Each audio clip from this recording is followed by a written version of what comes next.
Dragon of sound. Yep. Alright, we're good. Yeah. All right. Good evening and welcome, and we are live. Good evening, everyone, and welcome to Rollets of Fate In Barovia. in Barovia. Hey guys. Yeah, I think. Yeah. Oh. Yeah, I'm just listening to the background sound to see how bad we are in the beginning. I'm sorry for that. Today we play a modified version of Curse Strahd module called Dining in Barovia, and I assure you, it will be a game to die for. All right. I am Cisco Blanco, your storyteller, and these are our great heroes, starting with Julia, returned from holidays here today. Please, Julia, introduce yourself and your character. Thank you. Hello, I'm Yulia. I play Saphira, who is Widow Moon Druid. Sorry, it's been a while. I have no idea what she's been up to, but I guess we'll find out. Okay, I'll pass it to Tom. Oh, hi everyone, I'm Tom. I'm playing Sway Silverspear. I'm a Phantom Rogue and a Changeling as well. So sometimes I'm there, sometimes I'm not. Sometimes I have that face, sometimes I have this face. Okay, and I'm gonna pass it to Mo. Yeah, thanks, Tom. Hi, my name is Mo. I play Cabal Bloodhunter Goliath, and guess who's back? Back again. Strahd is back once again. That's all I have to say, and I'll pass it to Neil.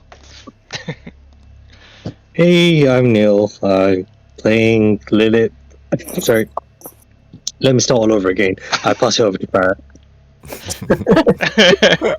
Go on then. Hi, I'm Baz. I am playing Broderick Total, which is a barbarian and apparently a half horse. And top off is a turtle, sometimes a bear. Oh my god. Yeah, and always awesome in any form. Yeah. Amazing. Cool. So we are missing Neil. Go ahead, please, sir, if you're ready. I'm good now. Hey, I'm playing Lilith, who is the High Priestess, Cleric of the Grave, and is a Warforge. Once again, no longer a halfling. Right, Yeah. should I pass it over to Mo for announcements? Amazing. Thank you, guys. That's it. Over to you, Mo. Oh, thanks for sending it through. Yeah, quick update. As you can see, Martin's not here today. Unfortunately, he's I think he's on holiday, right? Yeah, he's on holiday, but that's not unfortunate to him. Yeah. Unfortunate for us, he's not here. But hopefully we can get him back next week, and hopefully have the real master, well, he's not real anymore, back again. Onto the announcements. As usual, if you haven't seen any of our previous episodes, you can catch all our past episodes for this campaign, as well as our Tuesday campaign, Candlekeep Mystery, the Seal Pages of Fergla, on our YouTube channel, which is at Rollers of Fate TNT. If you want to send us any fan art or messages or anything like that, please send it to rollersoffatednd@gmail.com. And we have a Twitch channel, which is at FateDND, where we put D&D related news as well as stuff about our channel as well. And finally, this campaign, well, Strahd is still here, so it's going to be dark and gory. If anyone is kind of affected by that, please let them know that viewer discretion is advised. And let's do this. Cisco, it's back to you. All right. Amazing. Thank you, Mo. Thank you, guys. I think you did say about the warning content. I'm not sure if you did. Yeah, amazing. So, okay. Thanks for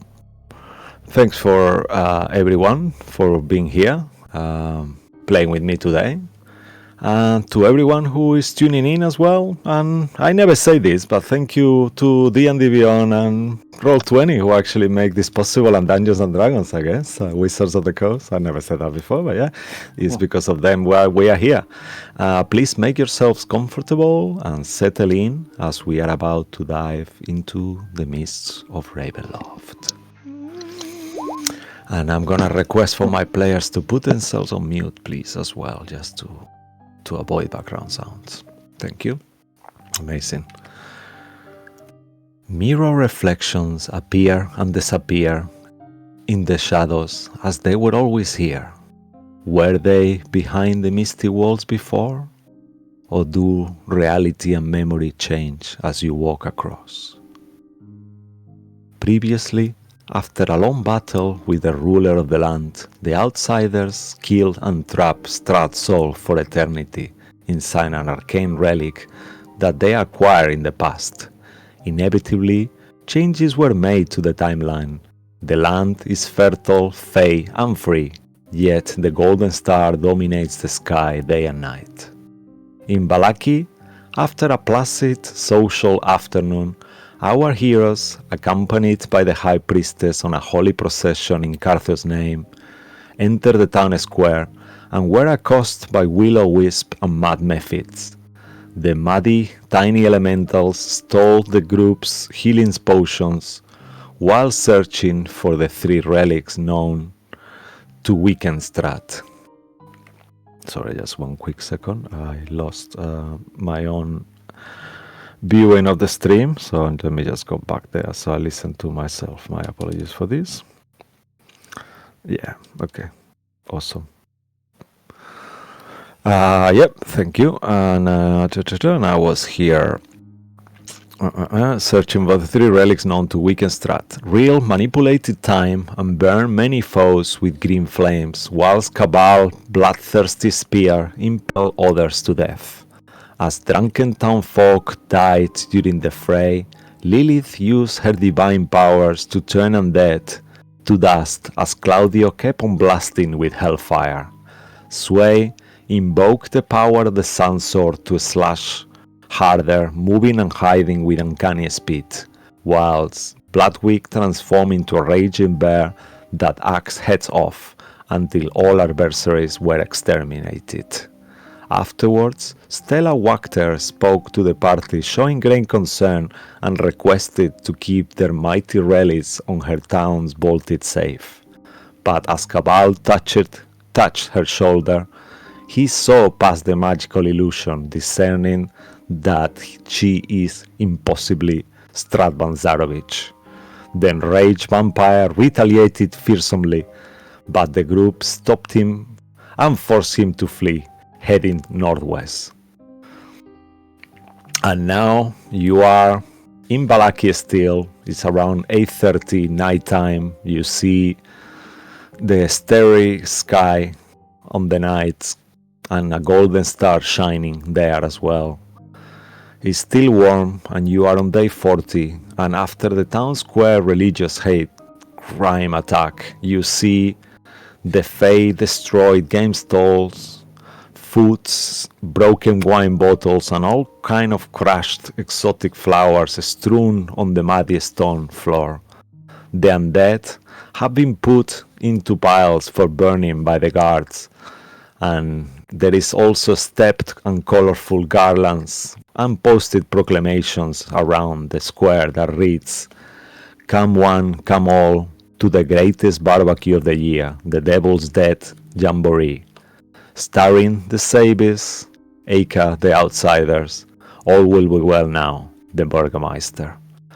And as you look towards the town square, you also realize that the statue that is there, that has always been there before, used to be some old Burgermeister, but now the statue is of an impressive woman facing west, and she seems to be wearing a pointed hat, clad in leathers, boots, and ending in sharp heels, and that statue is changed now.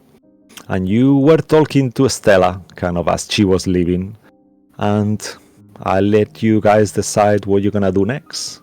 So you have the room. We should head back to the church. Your father will be there, right, Sway?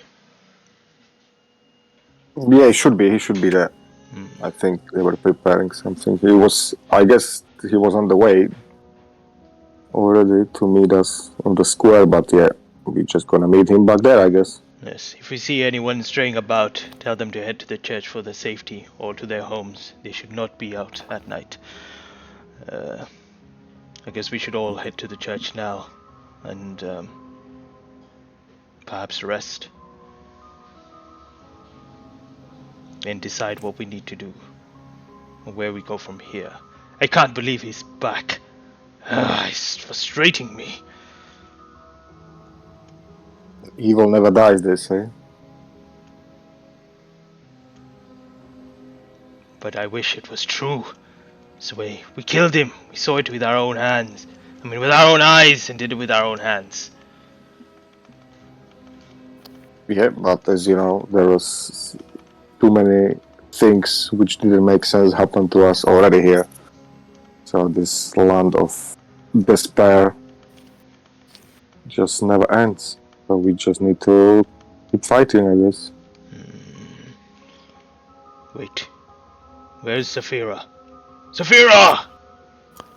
Meantime, while this is going, Saphira, on your way to the town square festival, you were stopped by a familiar dusk elf who you have never really met, but you have seen around Vallaki before. He approaches you, and you notice that he's got like a kind of like black hair. He's a dusk elf, very kind of like tan complexion, kind of golden eyes. And he looks for elf years. He's probably much older than you are. Like he seems to be at least on his late 700s, roughly. And he approaches you carefully as you get divided from the group. And he starts talking to you, said, "Oh, hi, how are you? You are one of the saviors, right?" I suppose I am. Hello? You are? Hi, I am Casimir Belikov. Honored to meet you.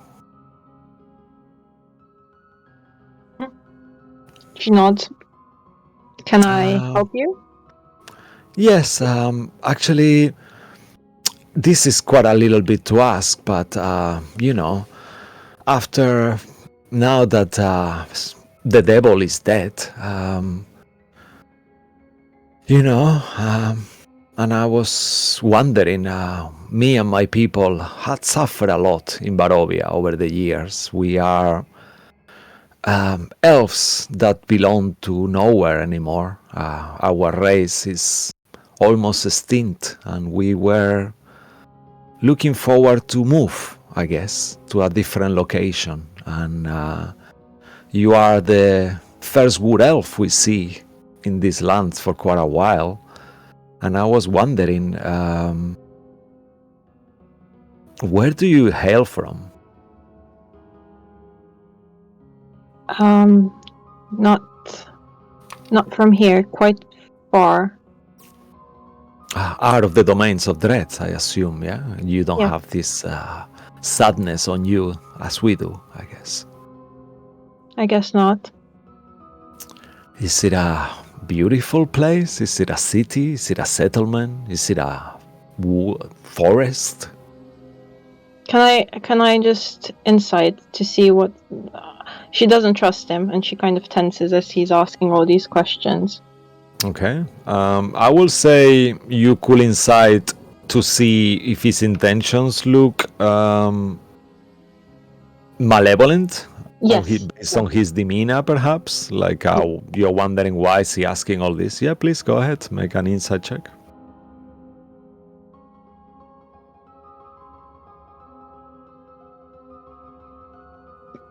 Did it work? Just tell me what you roll. Sorry, thought I rolled. Mm-hmm.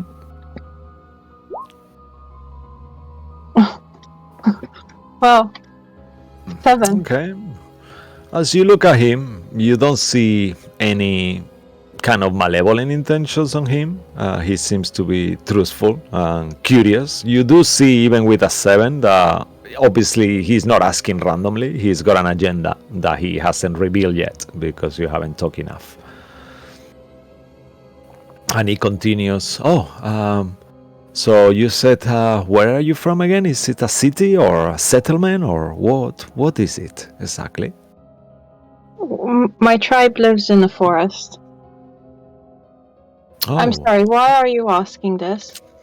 Oh, well, you guys have saved the land, and our people has been trapped in Barovia for centuries, and we are ashamed of our mutilations. We are not worthy to enter a community that is based on hatred, and we thought, based on how kind and helpful you guys have been to the land, that perhaps we could maybe join you one day. There is quite a lot of us, around 100, and we were thinking it would be good for us to move somewhere else, and we thought, what about that beautiful elven girl? It is not my decision to make whether you can join my tribe or not. I could help you leave this domain. But you are one of the saviors, right? And you're not the leader of your town? Of your settlement, shall I say? I am not, no. I am merely a protector of it. Oh, so you are someone that could recommend us, perhaps, right? And you notice as he says that he kind of adjusts his hair a little bit, and as he does, make a perception check. Okay.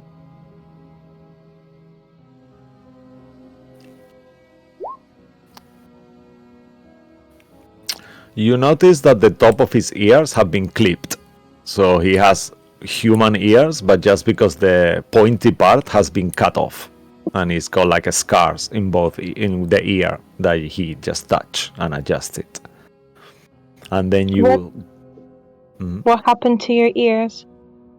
Well, that... it was quite a long time ago, but... when me and my sister came to this town, my sister Patrina, she got very interested on Strahd, and she got completely fixated with becoming close to him. I don't really know why.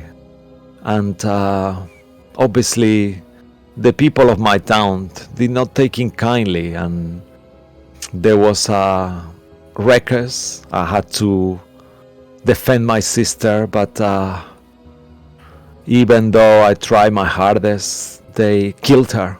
They stoned her to death. They didn't want to have Strahd's bride living among us. They didn't want. I didn't mind. I mean, she was her own person to do whatever she wants, and Strahd didn't take it kindly, and he came back and he killed all our women and cut our ears off. So all what is left now is only men, elven men, and some Bistani actually have lived with us for a long time. So we have like half elves as well, but non true blood dusk elf are around anymore, and we thought it would be good to expand our race back and bring it to what it once was. You can make a history check when he says Patrina Belikov. Okay. I'll give you advantage because it wasn't too long ago. You remember Patrina Belikov was that ghost who actually helped you. There was in the catacombs, one of the catacombs that you broke into, there was a ghost, and she actually attacked you first, and then you guys convinced her to help you, and then she was killed, kind of like she agreed to help you go against Strahd inside the crypts, and then she was killed by another enemy. And you remember her being the woman that he's talking about. Okay. I see my sister sometimes. She speaks to me in my dreams, believe it or not.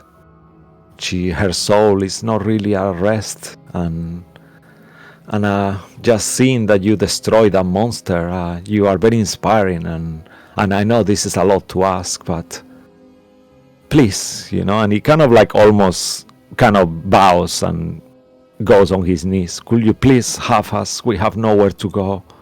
We don't know anyone. From elf to elf, maybe?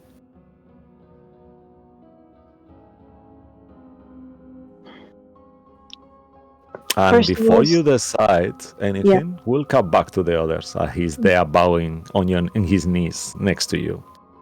And you guys are going towards the church, I believe, of St. Andrew. On the way to the church, as you are walking, and you see that the streets, the party has died down completely and ended after the events that happened there. And people are kind of like hardly no one on the streets. The streets seem to be almost deserted. And as you pass by the Blue Water Inn, the few crows kind of caw as you pass. And they keep going louder and louder and louder. I need all of you to make a perception check, please. Perception.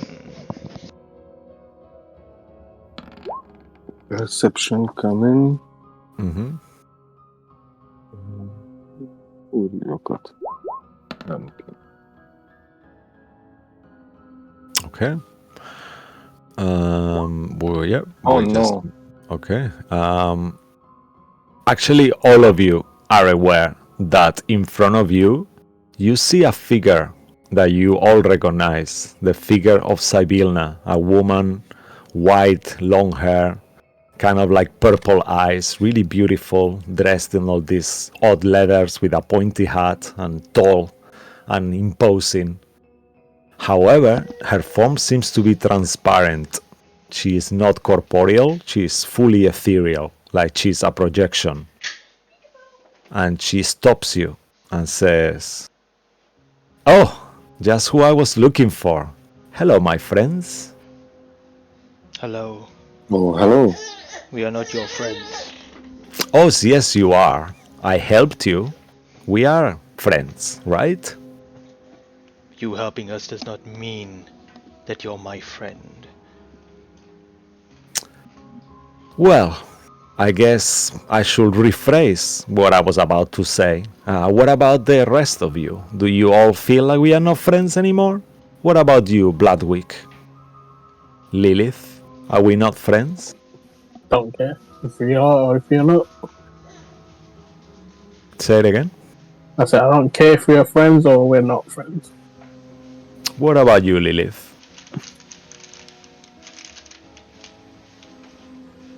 It would help if I was on mute. Sorry. What has he done to make us kind of doubt he's good? I Or mean, what hasn't he done even? I brought you from death. You were about to die in Barovia in the past with that Irina and Sergei and that drama that you created.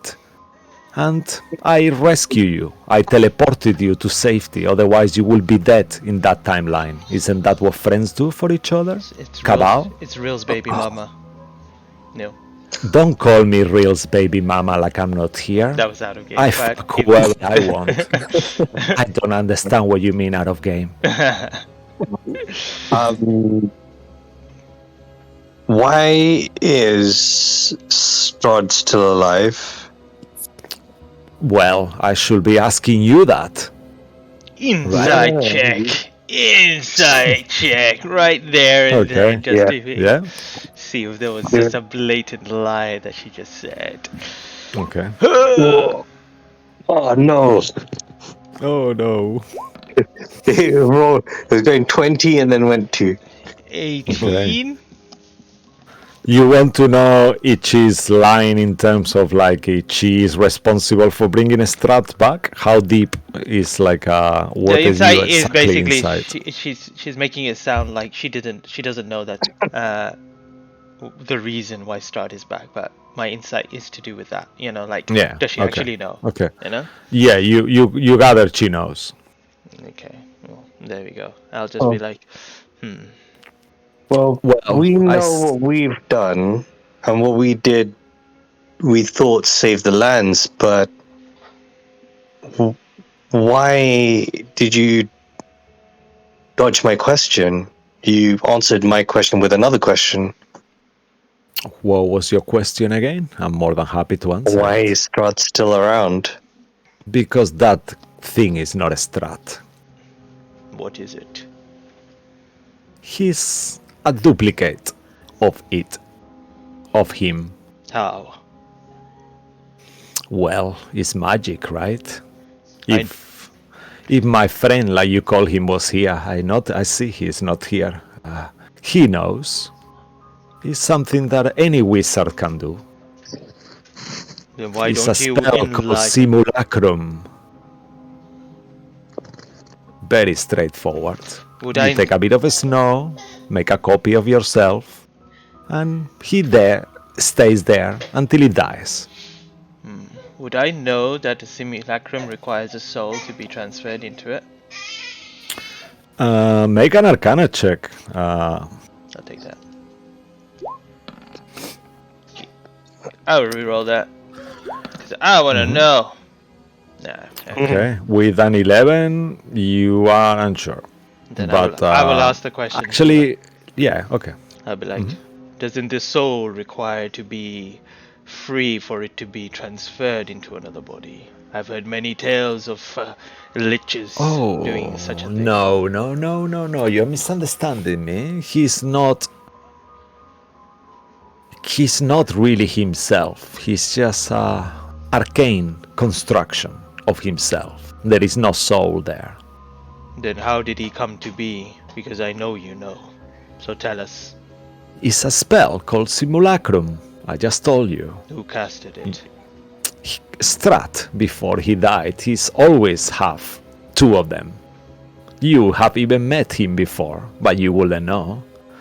That was one of Strahd's secrets that he never told anyone. But people like me, we are a step ahead. And you knew Strahd's this? dirty little secrets. Yes, And for how long did you know this for? forever.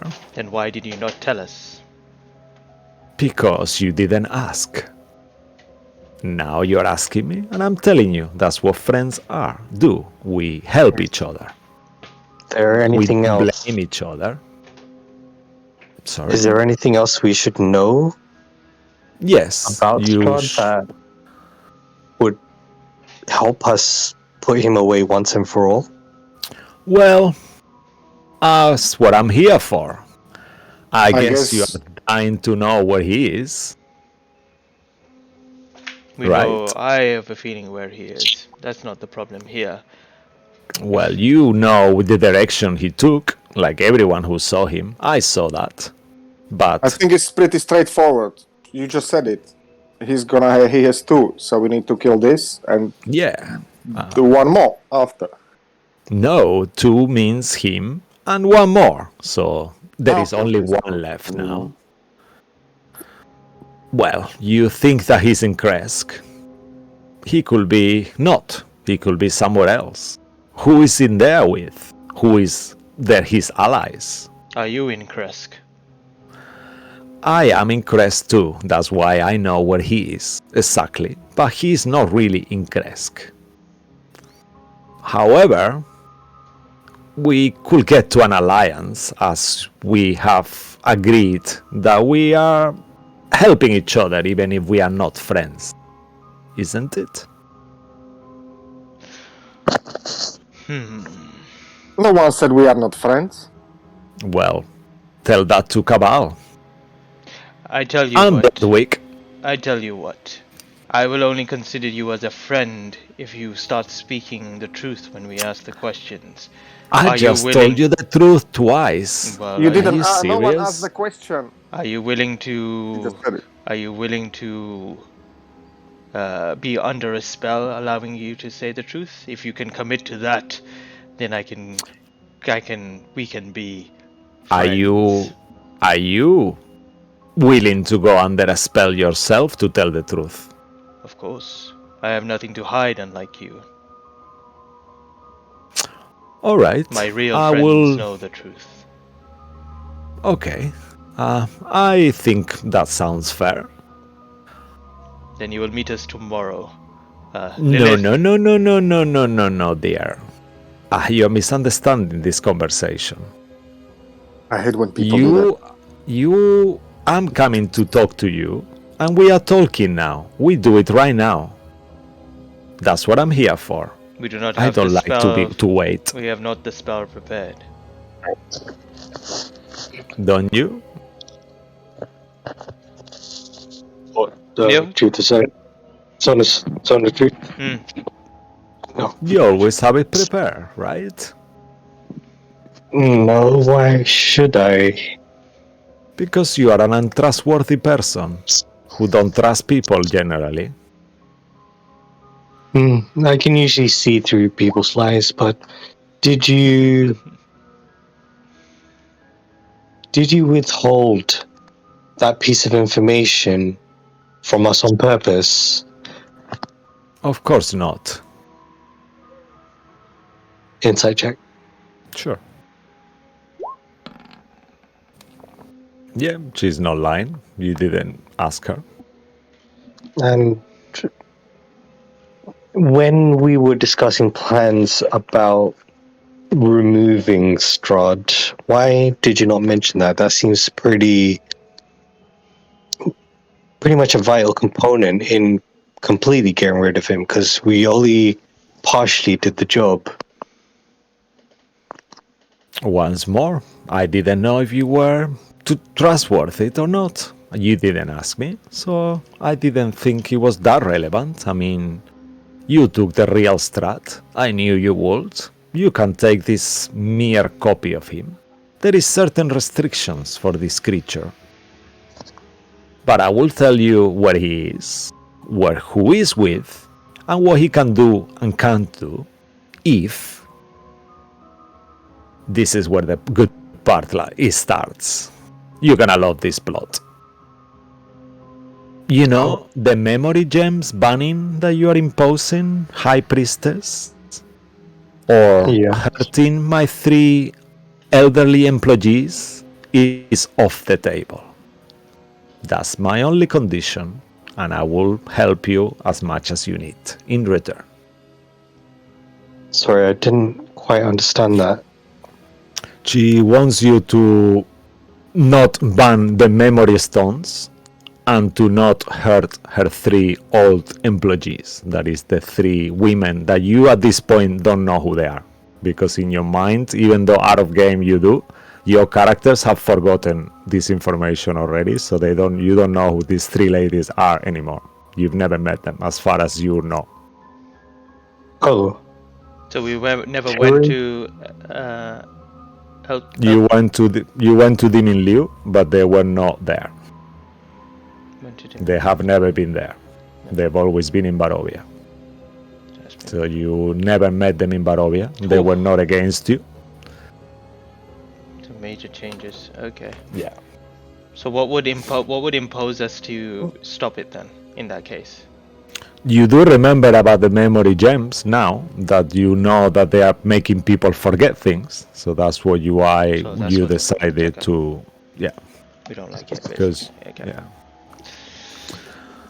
So I think it's fair, right? I mean, I have a business to run, and you are disrupting my business. And in return, I will help you, and we can get rid of this creature. How is that sound? I mean, I guess we got used to it. Whoever is not our enemy should be our ally. I like succeed this in our one. mission. I'll look at Sway and I'll be like, I'll say to Sway, perhaps we should impose this circle of truth or zone of truth, and then from there, once all the cards are on the table, then we can agree to move on from there. How does that sound? We will stop the pursuing these memory stones as long as you invoke to come in the circle of truth tomorrow, and we have the discussion, and then we will go and destroy Strahd as you will tell us. Okay. How do I know that you're not gonna try to hurt me when I come tomorrow? If we wanted to do that, we would have done it already. Because we stand for what we say. And you've trusted Okay. us before. We are the... 7. They say heroes of Barovia, so which kind of heroes would we be? We You know, would lie. we all make mistakes in life. I like your terms. I think it's fair. I will go under a thorn of truth. Insult it very much for your lack of trust. But I guess you're not really giving me a choice. And my business is very important to me, and I don't want any more blood, you know? We could fight, we could argue, we could cast spells to each other, and all these things that is boring and lame and very, very not my style anymore. So, sure. I'll give you benefit of the doubt. I will go under the Sun of Truth, but don't think this is gonna be a full questionnaire when I'm gonna answer and tell you all my life story. It will be a short thing, right? Of course, we only need the details. Okay, sure. You're gonna like it though. I'm telling you, this is gonna be fun for you. Sure. So tomorrow afternoon, midday, how is that sound? Even morning. What about early morning? I'd love to see you for breakfast tomorrow. I'm cooking. Okay? How is that sound? Midday. We have business in the morning. Sure. All right. That sounds like a deal. Midday in the town square on my graceful statue that it always has been there, hasn't it? Anyway, how is that sound? I looked at the others. Yeah.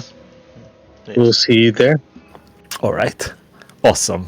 All right. Sleep well, outsiders. And she kind of like vanishes into this puff of purple smoke. And as you keep walking towards the church, you almost arrive there. But we'll cut back to Saphira as this elf is kneeling on your knees, Saphira, asking you to join and come to live in your settlement outside of Barovia. What do you say? Stand up. What's your name? Casimir. Please stand up. Oh, thank you, miss. He stands up gracefully. Ah, my knees. I don't know.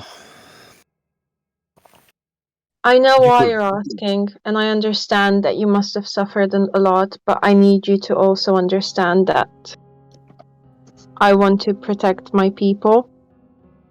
The reason I'm here was to help them, was to recover a relic which was stolen. It almost destroyed our tribe. Now, if I were to tell you where to go, I don't know if I'm putting them in danger or not. I don't know you, and I don't trust you. I know, that's understandable. I can see that. We were thinking, we could help you, whatever, I don't know what else do you planning on doing in Barovia, or whether you are leaving or staying, but when you go back home, we will be ready. You could meet everyone, and if you like them and trust them, we could give it a try. Perhaps. How is that sound? We are not in a hurry, we are not going anywhere. We just staying by the Bistani camp, just a few miles off Balaki. I don't know if you know what that is. Your friends know, I believe Sway. he's actually part of the community now. He's one of our leaders, our seer. The Vistani seer is expecting a child of him. So, does that make us family as well, I guess? I don't know. He looks at you. No, I don't think so. But maybe I'll come visit with Sway. Okay. DM, is Lauren still here? I was gonna tell you that will be up to you to decide. Otherwise, he could have gone, or he could still be here in Castle Ravenloft. That will be up to you as a not Saphira, Julia, to decide. How long has it been since he recovered? We recovered the stone. 3 days. Yeah, he would have gone already. Okay. Okay, so let's say that you said goodbyes and embraced, and and he left. When he left, he actually left with 2 iron golems that Master Uhok gave him. So he was protected by 2 iron golems all the way on the caravan, and he actually left by carriage going through the mists. Okay. Casimir, and she's gonna put a hand on his shoulder. I really am sorry, but I need you to understand. I don't want to abandon you and your tribe, so just give me a few days. Okay. And I'll come back to you with the decision. All right. I'll give you this. He pulls out from his pocket this green, kind of like shiny stone that almost pulsates with arcane energy. And he says, if you say this word, Al-Halahem, that means forest, as you know, in Elvish, you will be able to contact me. So please take it, and we will be waiting for you. And he kind of like hands you over this stone in your hand, if you take it. Yes, I'll take it. All right. So we will be in touch, and thank you so much. I understand this is a lot to ask, and but please, all of you are more than welcome. So come to visit us, and you can assess how we live and what you think, and perhaps we can start like that. All right? Yes, so I'm sorry that for sounds good. startling you like this. Okay. Oh, I'm gonna look. go now. Isn't that your friends? And you see like kind of like your Saphir, you see your friends walking on the street. Kind of going with a purpose. I still don't They are. trust her. Oh, all right. I'll see you later. I gotta go. Take care. Nice to meet you, Saphira. Yes, you too. All right. And he just starts walking off, and you see Cabal has spotted you. I raise my hand. Come. I'll start making a little like circle huddle. I'll be like, come in. Yes. Do you have a detect magic spell? Oh, any of you? Let me try and remember.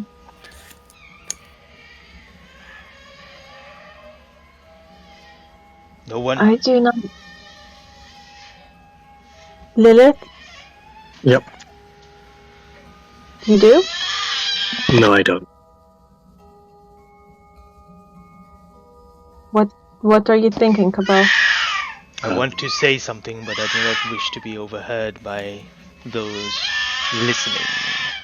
We were just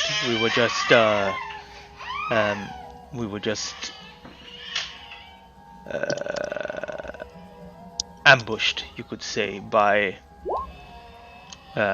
creaky door. It's baby.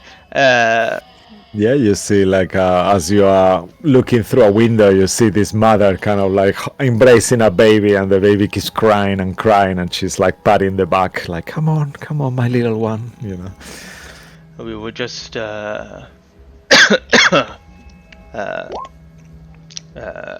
spoken, or she conjured herself. What was her name again? Sorry, I keep forgetting this. Sybilna. Sybilna, the woman that we helped in the past. But I do not wish to speak where she can hear. She is clearly well known here, as well as very powerful. Yeah, I mean, you gather just based on the circumstance. She could be scrying on you, very likely, perhaps, but she doesn't seem to be around. She disappeared as last you saw. I am being cautious, as I know creatures of those beings have the means to listen to us, such as how Strahd did once. Could we ask Rill if he could detect magic? Is Rill around?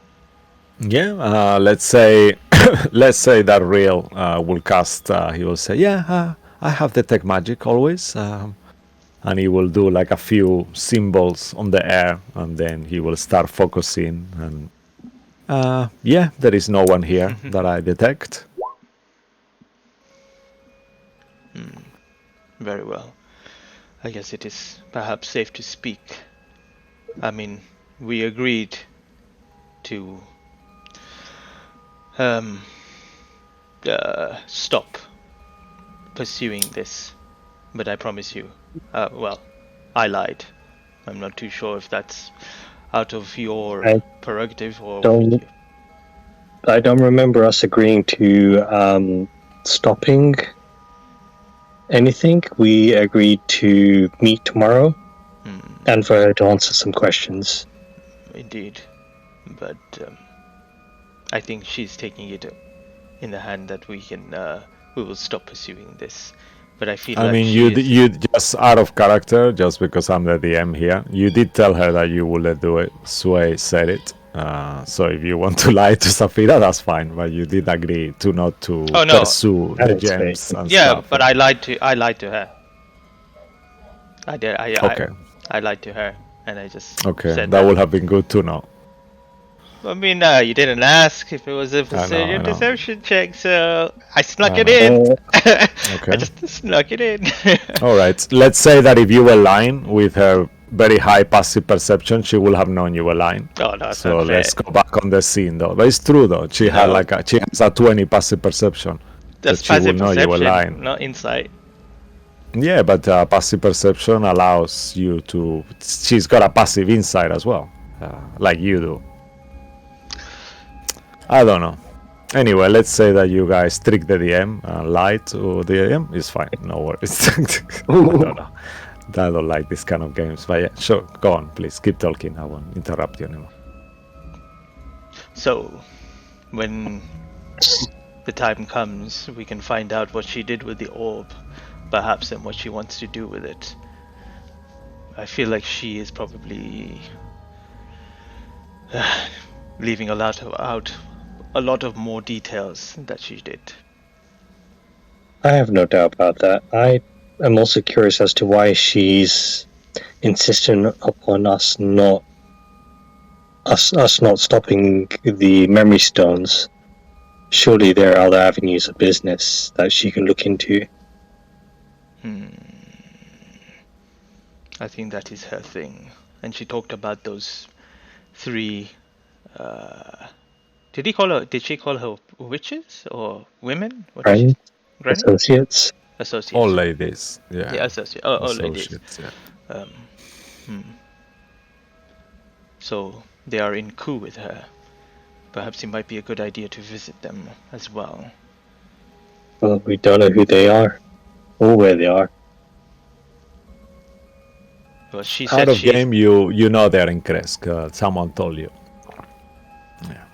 We don't know specifically where they are. Yeah. We'll just have to see. But anyway, that is what happened, Saphira. She's going to meet us tomorrow at midday. She seemed quite happy about it. She assumed that we were friends, and but she's no friend of mine. You say she assumed you're friends, but if you tricked her, she probably tricked you as well. I do not doubt that either. But today, I guess we should just. How long has it been? Is it still morning? Like? You are 8 o'clock in the evening, like I mentioned in the beginning. It's It's evening. night time. Because the party you are was still, it was just like we just left from the square. Okay. At this point, it's 9 o'clock in the evening now. Still starry night, warm, star on the sky, and lots of night normal stars as well. Right, I am going to go to sleep early. I want to wake up and start preparing some blessed water. Don't if you have prepare for the truth spell too, if you can. Yes. Yep. Oh, while you're at it, before you sleep, can you repair my armor? That's fine. I'll mend it. It'll be in my room. If you want to come grab that. I'll do that. Okay, so you arrive to the chapel of Saint Andro. In there, you find Father Lucian praying with a few of the people from the flock, and he attends you. There is different rooms. You will have to share 2 rooms. There is a rooms for. You can divide yourself whichever way you want, but they are kind of a smallish rooms, so you will have to sleep on the floor with your sleeping thingies. That's that fine. I always forget the name. Yeah. So in the church, is it like is the townsfolk all there, or are they all in their No, respective there homes is right like now? maybe like 6 or 7 people. The same that you see. You see that they are very pious. So it's people who are always kind of praying at odd times until late, and then they go home afterwards. After the prayers. Okay. Then what I'll do is in the open area of the church, Yeah, on the main. in front of the people. Yeah, with the pews and everything. Yeah. I'll just kind of sit there mending Cabal's armor, and then I'll just kind of find a little place and just kind of start taking my rest. Okay, amazing. So you start going into your sentry's rest. Yeah. Once you finish repairing the armor. Okay. Before Will anyone? Yeah, go on. Before we all kind of take the nap, I'll just kind of speak to Bloodwick, just kind of openly, so anyone there that can hear from our party, not the people around, just kind of close by, and I'll just say to him, I did something today earlier, which I did without your consent, and I apologize.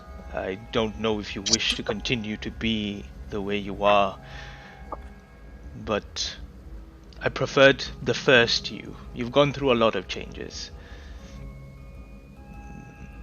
How do you feel about that? Yeah, I forgive you. I don't mind. I do want to go back to my old self. I also like to enjoy what I'm doing. What Lilith will do tomorrow will probably get rid of your current visage, and will probably turn you back into War Turtle. Would you be okay with that? I'll be fine with it. Just these extra 4 legs is extra to clean. Extra dirt. Not really helping my lifestyle, is it? So you're more concerned about cleanliness than anything else. Well, a turtle likes to be clean. I like you, War Turtle. You have a very straightforward personality and a very simple life. Do not take that in an insult. It is a pleasure many of us don't have. Especially me, in my upbringing and as well in my life as well. Yeah. Well, all right. Good night then. And Tomorrow it will be a new day for you. Yes, it will. Good night. That's it. I will find a place and rest. Yeah, will anyone like to take watches?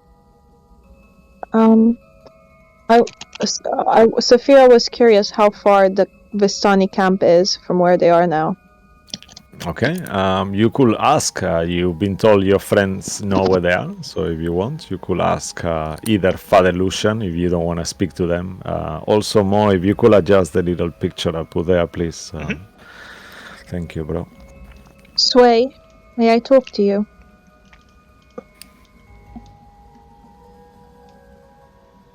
Sway! He's sleeping. I nudged him. Wake up! Ah, sorry. I was just talking to my father. I was telling him what happened, so why we are here so quickly. Oh, yes, Sway. I'm sorry to interrupt. No. Let's go. I mean, we can talk here with your father. I met a man earlier. His name was Casimir Belikov. Does that name sound familiar to either you or? Sounds very Barovian. It could have been Strahd once more. Make a history check at advantage, Sway. Okay. History check at advantage. Advantage history. Oh. Okay. You remember have met this gentleman several times. He was always hanging around with the henchman of Vargas Balakovic, with your friend Isaac Strasny, as though he was one of the leaders, kind of like a wizard leader of the town at some point, like high rank. But then once Vargas Balakovic stopped being Burgermeister, he has been very low-key. And you know he's just one of the leaders of the elves who live with the Vistani camp, where you know your friend Roxana is, and all those. Oh yeah, of course I know him. You are not like very close, but you know who it is. Yeah, you spoke to him I remember a couple the of name times. when I tell Safira what I know. Okay. Do you know how far that camp is from where we are now? It's not very far. It's just kind of close to the city, right? As I remember. Yeah, like a 45-minute walk, something like that. Yeah. Okay. You wanna go there? I will, yes, and I'll be back in the morning. If you could just tell everyone, please. Do you need a company? I'll be flying. I think that'll be clear. Okay, that will be safer. Yeah, I was just thinking you go. Yeah. Also, I thought you had someone. I'm a bit confused. He mentioned a child. Oh god, that's so awkward. That was when we arrived here. It was just. Why is it that you're not caring for that child? I wanted, but then she understood how much I love Amara. So it doesn't mean I'm not gonna care for the child. I'm just not there in a camp. Okay. And she thinks to herself, that's very strange, but just leaves it as What it an is. asshole, yeah. What an asshole. Okay then. Well, thank you. Bye. And she leaves. All right. Amazing. She's gonna just wild shape into a raven, fly near the camp, and just perched up on a tree, just watch him and his people. Okay. It takes you a while. You, in this raven form, it just feels always amazing every time you are in an animal shape and you are like flying and the wind is touching your feathers and the air is so fresh, like it just feels amazing to be flying around like this. And it takes you a while as you divert yourself a little bit, just enjoying the wind, how it goes up and down and move your feathers and make you feel so powerful. And eventually you see in the distance this tiny mount, and in there is all these caravans, kind of like in a circle motion. And then lower down into this mount, on the bottom of it, you see all these tiny elven houses that you recognize being elven architecture straight away. And you perch yourself there, and you start hearing sounds of an evening town going to sleep. It's not really a town, it's just a settlement. You gather, based on how many houses there is, probably between 80 and 100 people, something like that. And you start hearing different conversations, people talking to their families, discussing the things, the events. Make a perception check at advantage, as this will be over a period. First question, how long would you like to stay there listening to things for? I guess just until it quiets down and people go to sleep, because Saphira only needs 4 hours, I think, of rest. Yeah, okay. Yeah, so you could stay maybe there for a couple of hours or something like that. Yeah. So as you are staying there and listening to things and stuff, make a perception check, please. 1 second. I will actually put the visual of this camp here. You have people there that are not meant to be there, but it's okay, don't worry about them. This is how the place look like the map, actually. All right. Okay. So with a perception of 20, you start hearing like different conversations, you know, like you hear people talking, but then you hear a conversation that you hear that is quite clear to you, that there is this voice of this elf talking to another man, and they are discussing, and he's saying, I went to speak to her today. She seems like a really nice person, but I'm concerned, you know. Obviously, I don't think it's to do with our deformities. I think she didn't really mind about that, you know, but I don't know. Do you think you can trust her? And the other person is like, well, you know, it's not like we know any other settlement, and they are powerful. I mean, they save the land, so they must be important, right? I mean, that will be a good opportunity for our settlement to grow again, and you know, and that's what you're hearing.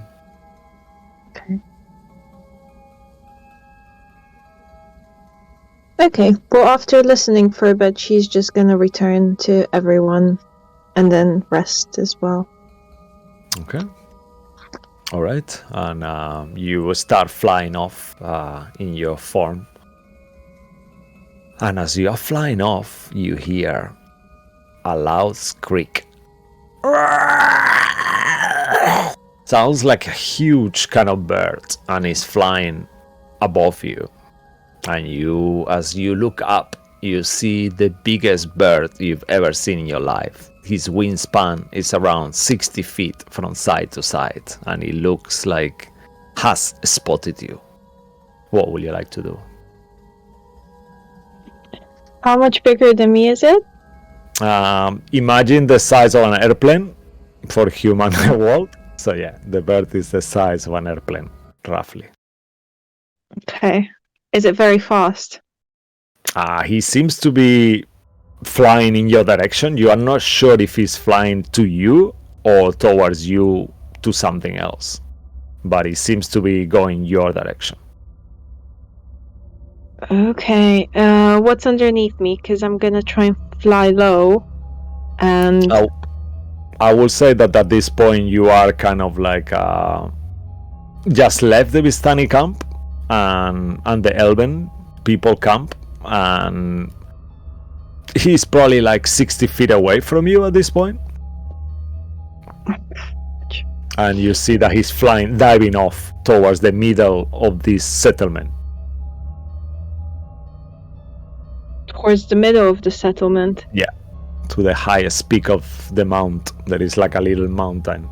So imagine the bird's direction is going right to the middle, and you are kind of somewhere in between those 2 points. So it could be going to you, or it could be just passing by and going to make an insight check or animal handling. Actually, as you are an animal yourself, make an insight check because you are an animal, so you wouldn't be using animal handling, I guess.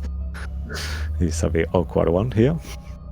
Okay, with a 19, you gather that he's probably has not really going for you. He seems to be, you see his huge talons are kind of open in the air, and just based on how he's going, you think that he's gonna pick up a whole carriage where the people are sleeping inside, one of those kind of little wagons, and that's what he's actually going to pick up from. There is around 15 wagons that are around this circle top mount, and you think he's gonna pick up one.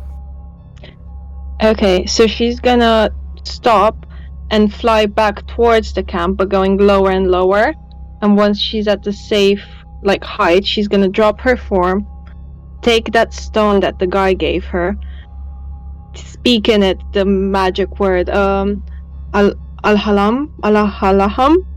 Yeah. Okay.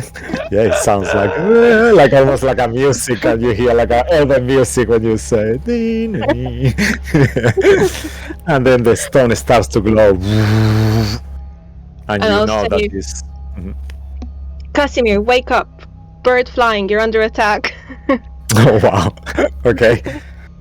You hear whoa, and then you see that this trumpet, like an elven kind of sound, like one of those like kind of trumpet, like the ones that the ancient elves used to use for war, it starts resonating. And then as this happens, you see all these magical lights start illuminating the whole place, and almost within a second you see this huge kind of like transparent dome that has just materialized and is protecting the whole thing. And as you are just leaving the place, you make a dexterity saving throw. As you don't act, the dome is invisible, you are just trying to leave, and you realize that there is something there. Okay, and with a 20 you manage to not fully impact with your face, but you actually realize that you are trapped inside the dome. And then the creature, you see descending with the talons kind of ready to pick up something, and as it does, it kind of bounces off and flies off in the distance, disappointed and angry. And you see all these elves start leaving their houses and looking around and looking up the sky. Did anyone see me?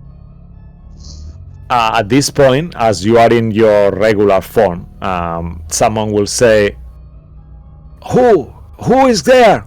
Hello? I'll walk up.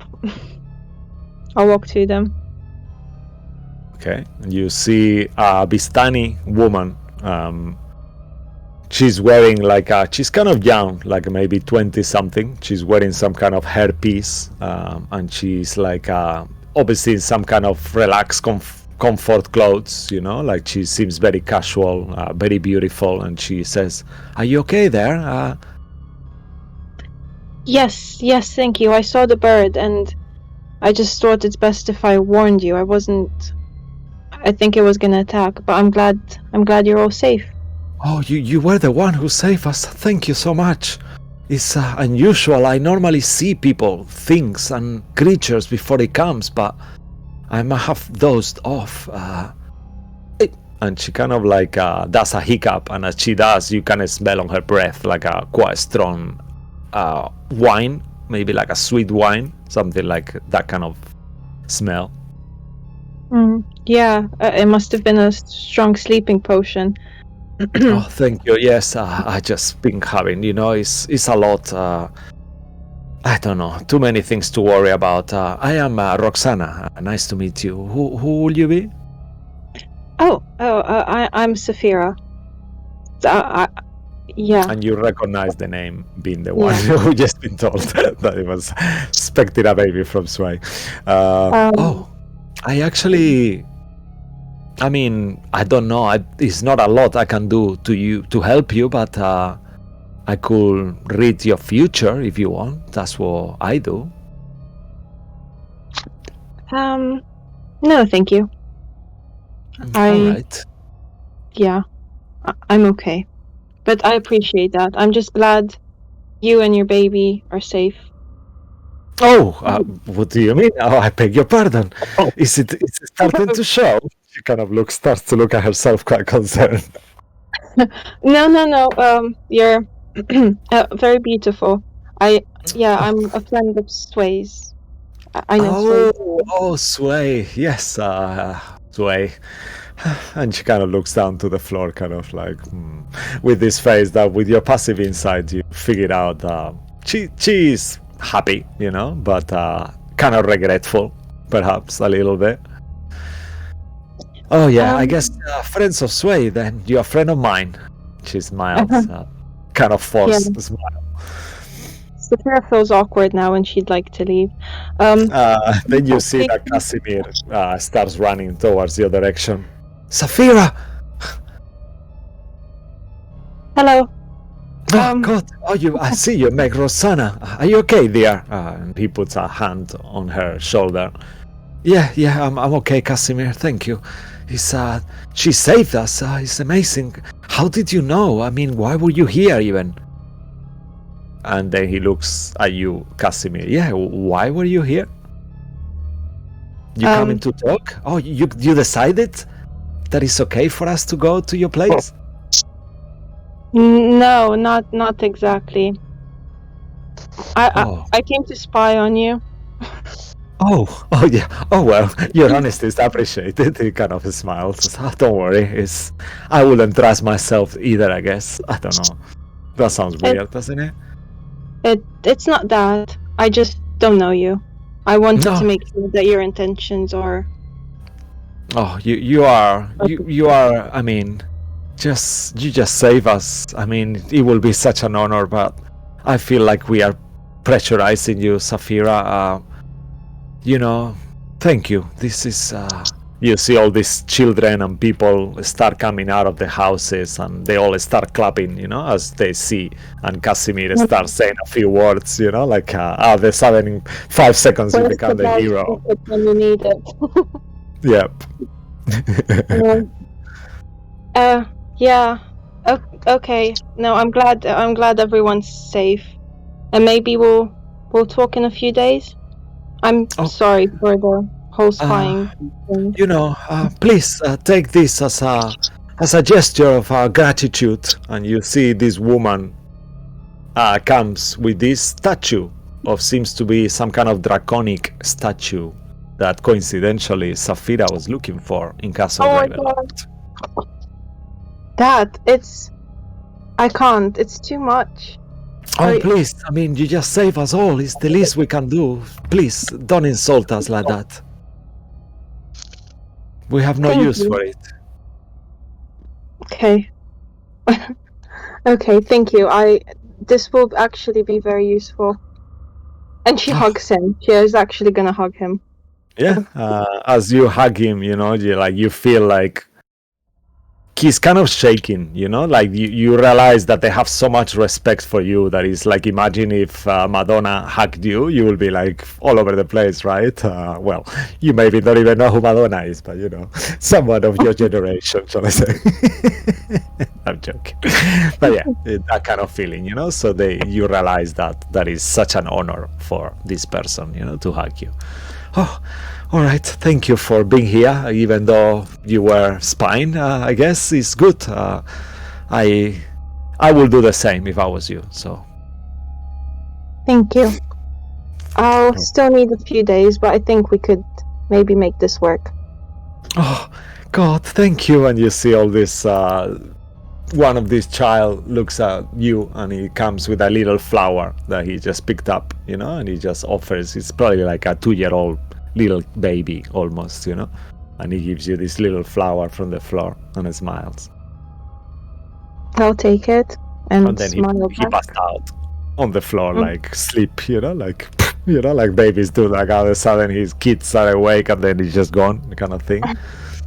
And the mother picks him up. Oh, he's so cute. Yes, I think it's late now, so I'll let you all go to sleep, but maybe keep watches. Just okay.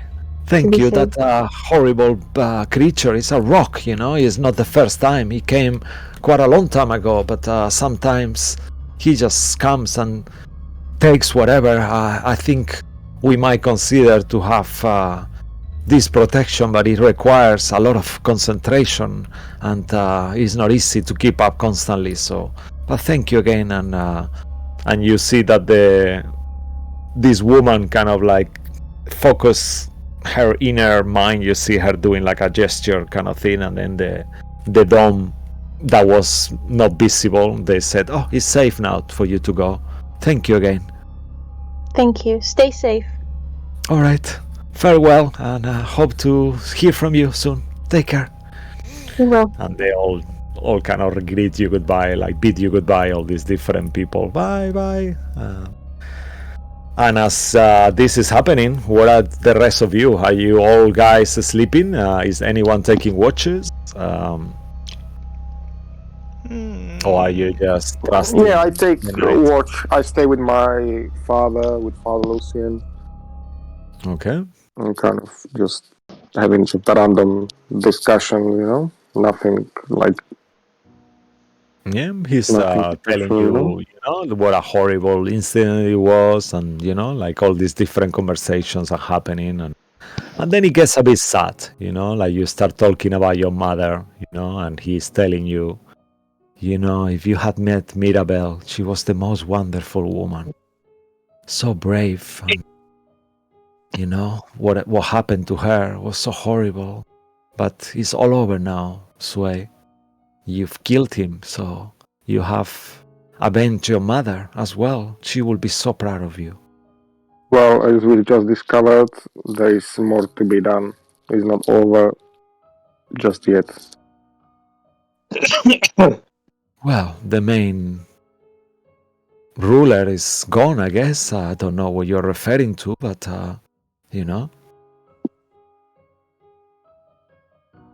what's happened? No, I guess. I told him already, like what happened now when we came to the church. So you will. So he. Yeah. Okay. Perfect. Yes, so yeah, he will know. He will be saying, well, it's like all the things, Make a perception check as you are taking this watch.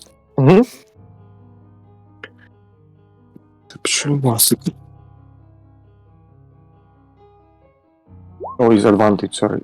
This is okay. Normal. Okay, roll again. Okay. Almost natural 20. Oh, nice, amazing. I will put the picture of the church there again, Mo. I'm sorry for doing your heading with the pictures. That's right, I've adjusted it. Okay, amazing. With a 23, you hear night creatures, crawls, and stuff. And then at some point, you do hear the same bird passing, but it sounds like a screech. But as you look through the window, you see that he's going towards the village, kind of like past Balakin and Shore. Just fly by. Direction. Yeah, he just fly by. Yeah, but nothing else really happens, and this conversation goes on for a couple of hours. Do you want it to take 3-hour watches? I mean, or you want to do it slightly longer? I'll do the final watch, and if there's a middle watch, I guess someone else can do that. Okay, so Sway, who will you, once you finish the conversation with your father, who will you wake up after that? Your father goes to sleep. He puts his nightgown on, little night hat, and he bids you good night and retires. Okay, so I think I'm gonna wake up Lilith. I think she doesn't need like a full night. Yeah. So she had the rest. If I know, I'm gonna wake Lilith. Yeah, you know that she doesn't really rest. She just does like a her own sentry's rest. That is just she's fully Yeah, aware yeah, of her okay. surrounded, so she's just like Relaxing. like a low mode, you know. Okay, And so then, you yeah, I guess she's gonna wake up whoever she wanna stay with. okay, Lilith. You hear Sway approaching, then you see Sway as you are. What is Lilith? How does Lilith take her sentry rest? What is she doing actually? She plugs As herself. Sway. She plugs herself into the church. Oh no, to the altar, yeah. There is like a cable on the altar, yeah? Like a plaque here for deity. Yeah? More religious hate crimes. I imagine she'll be kind of sitting there, cross-legged, just kind of staring, kind of blankly, just staring. As there is no cable, is Lilith sitting with her feet in the holy water as a charger? She has to make holy water. Yeah. Mm-hmm. Okay. Right. If you wouldn't mind, just kind of waking me up in the next watch, that would be perfect. Then I can just get cracking on with making some holy water.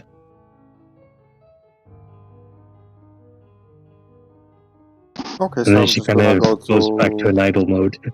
Yes, okay, she ignored me, so I'm just gonna go to Bloodwick and wake up Bloodwick. Okay. Bloodwick, you for a second you feel like, you know, one of those moments when horse mode, and then you feel like there is a fly in your butt, and then you hit it with the tail. I'm just gonna come as he's sleeping to his ear. I'm just gonna do like you do. All right. As he scared me, because I got scared, I'm going to attack him with my hoof, like kick him with my hoof. Okay, Sway. As you see the hoof coming in your direction, being a rogue, you just fly and do like a tumble, kind of like up in the air. Yeah, make a dexterity save, yeah, for a 29. As you hit him, you actually realize Sway is not there. Like, no, I just so moved. fast. I just kind of bent. I just bent as I'm standing, so he missed me. Okay. And I'm gonna slap his ass and leave. Okay, and you know this is the friendly way of Sway saying it's your time to take watch. Week. You were actually, as you were dreaming, as you approach him first, Sway, you notice that he's kind of like moving everywhere, like quite a lot, and he's covered in sweat, and even his hoofs and mane is flaming even when he's sleeping, and you can see that he's in some kind of horrible nightmare. And as he touches you, Bloodwick, you were in this field that seems to be like a gray, silvery, misty place, and you are riding there with all these different nightmares, all riding in one direction towards this red star. Like, you know where it is, but it's so far away, and you feel it, like the direction of it, and all of them keep running. And as they're running, different space creatures seem to be eating all the companions that you have until there is only you left. And in the moment Sway woke you up, you saw this weird red kind of planet that almost looks like it's alive. And then you are waking up. What do you say back to Sway? What do you want? Wakey, you piece of shit. It's time for you to do a watch. Fuck you. Get up. I get up and just like slowly walk. But I stumble as well because I'm still like sweaty. Yeah. And I'm just gonna kind of friendly kind of tap him on the shoulder as he wakes up. Yeah, you kind of like climb. I probably would have like a cup of tea or coffee, whatever, you know, when I come to wake up whoever, so I'm just gonna bring it and throw it in his hand. Yeah, it feels nice. Bloodwick is not as nice as blood used to feel, but it's still warm. And how you say? Quenches your thirst? No, that's not how you say that. Quench. Quench, quenches your thirst sufficiently. And if you want to make a perception check while your watch passes, if you want to do something specific during your watch, please let me know as well. No, I'm just watching. All right, perfect. At some point during your watch with a 12, you do see, like in a slow motion, start hearing like a single, and as you look at the window, you see a woman that her face is like half fallen, like half skeletal. She seems like she has been hit by something or fallen and hurt herself gravely. But at this point, she has turned into an undead, as they do now since the star is out. And you see this undead roaming in the garden. It's like walking around, looking, smelling the air. What do you do?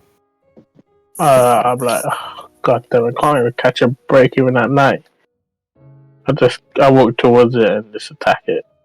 Yeah, so you open the door. As you open the door, make a perception check, actually. Once more. Oh, nat one. Okay, you look around and you don't see anything else. Just you are focused, you are running. Describe to us, how do you, because with one hit, assuming you have you are very strong, you are a high-level hero at this point. So describe how is the blow that is gonna kill this undead looks like as you see it straight away. I just walk towards it like the way like a boss man walks towards you, and I just raise my axe with one hand and it's like with force just push it down through her head. Okay. In half.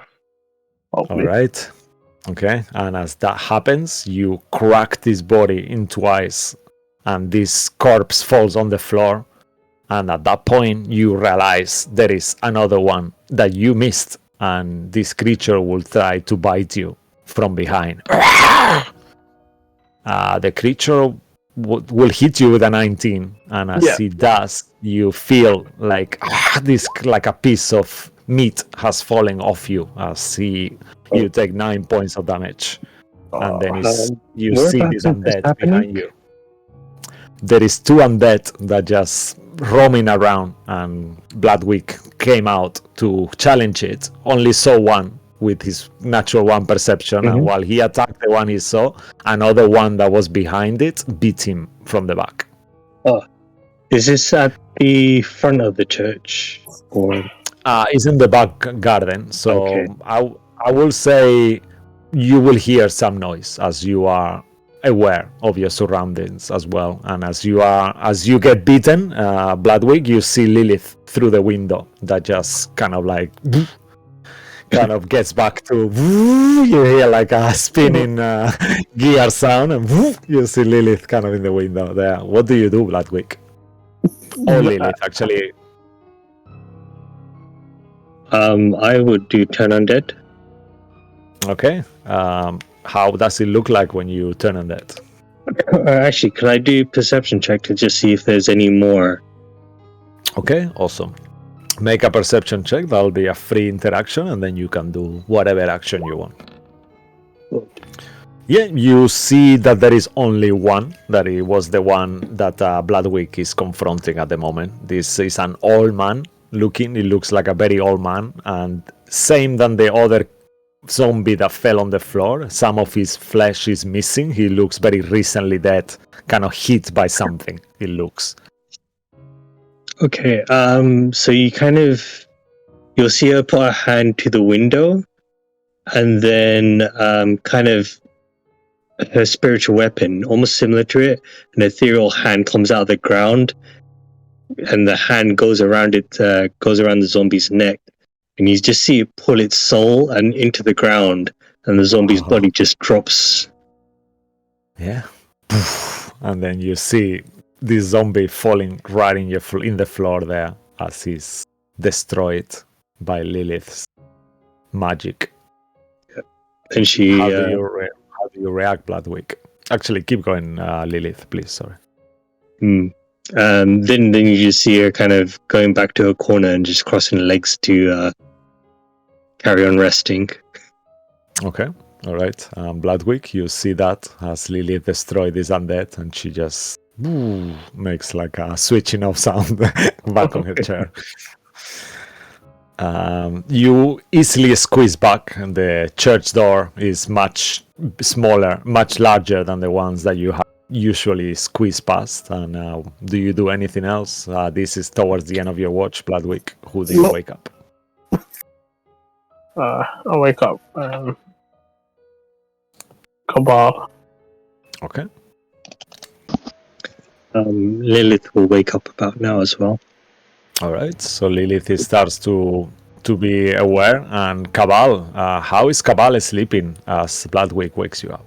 I'm on one of those the long benches in the churches. I'm just kind of just lying there, one leg kind of dangling down, my left arm over my eyes. But he's still like dangling, clutching the spear in his hand. So you do see him kind of, no matter what, if you startle him, he might strike. You know, one of those type of positions. All right. So knowing that, Bloodwick, do you wake Cabal in any specific way? You see he's got his weapon, and if you walk him the wrong way, he might stab you. And you already been bitten by a zombie today, didn't you watch? So how do you do that, Bloodwick? Is there like a candle next to me or something? Yeah, let's say that there is. Yeah, there is candles lit and illuminating this actual place. There is some torches as well, whichever one. I'll go place the lit candle next to his feet. Whoa. So it warms up his feet and it wakes up. All right. You start feeling warmth in your sleeping self, Cabal, as for a second it feels like you are dreaming of walking on the desert, you know, when you were UNT and you are kind of sliding around the desert like really fast, and you feel the warmth on your feet. That will be your UNT snake body at that point, and then it starts to become too hot to be the sun, and this kind of like makes you wake up as you see a candle that have been placed on your feet and Bloodwick on the door.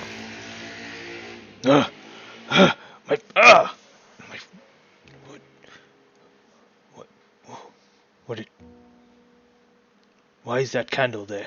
What are you doing? What do you want? Well, it's your turn Turn for what? to watch Lilith. No. I'll look at my arms, see if I've got any more spare arms. My legs are still there. Yeah, all looks normal. However, while you were sleeping as well, I forgot to mention, between the two watches, between Sway and your watch, Bloodwick, you will have seen Saphira comes in as well at some point.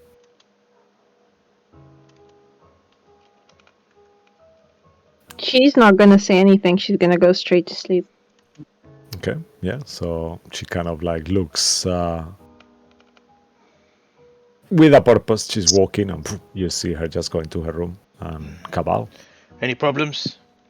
Then you say to him, Bloodwick. There was two undeads. I killed one, and Lilith did what's off it. Alright. I'll take watch. And I'll just go outside, look around a little bit first, and then I'll climb the church and get onto the roof, get my heavy crossbow out, and kind of just sit around watching, see if I spot anyone or any undead coming towards us, and just snipe them out. Do you mention to anyone what you're doing? I guess Lilith is awake, right? I'll just be like, I'm going on the roof. That's why. Okay. Oh, wait. And I'll just go down. Well, before I go up, I'll just... Oh, thanks for sorting out my armor. No problem.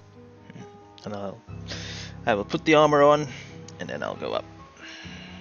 Okay, amazing.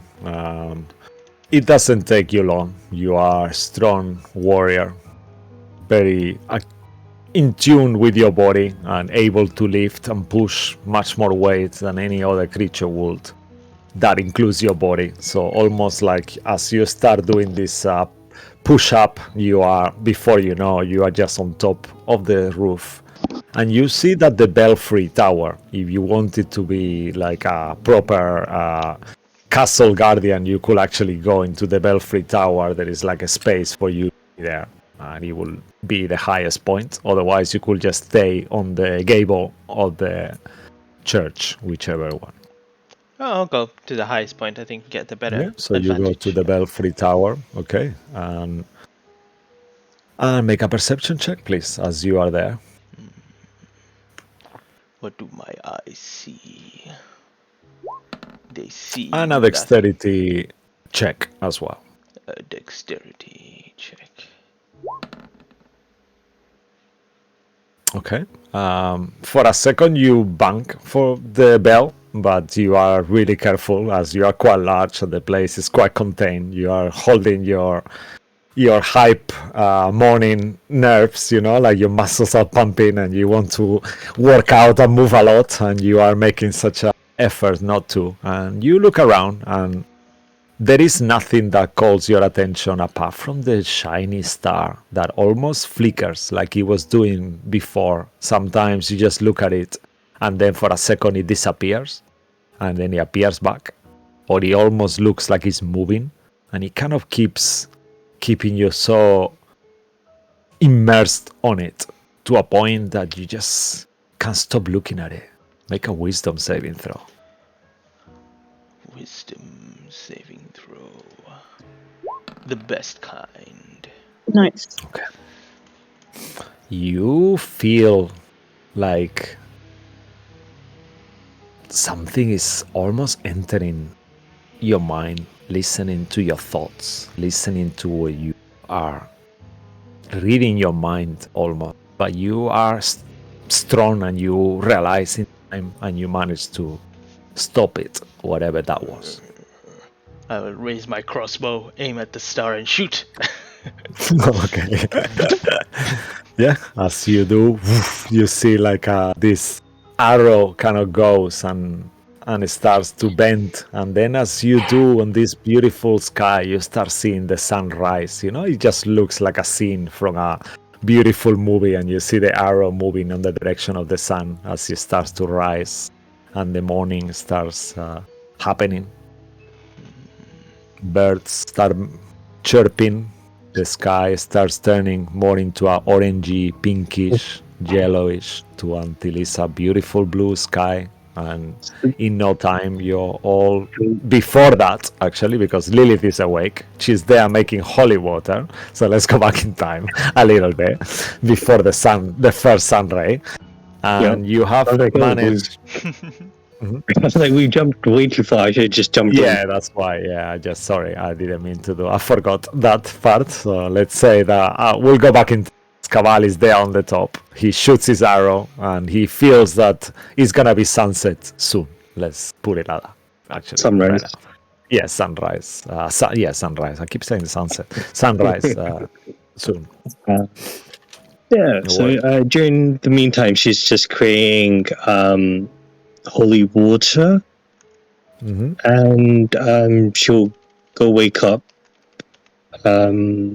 What's his name? She'll wake up Bloodwick before sunrise and go, it's time for us to get ready.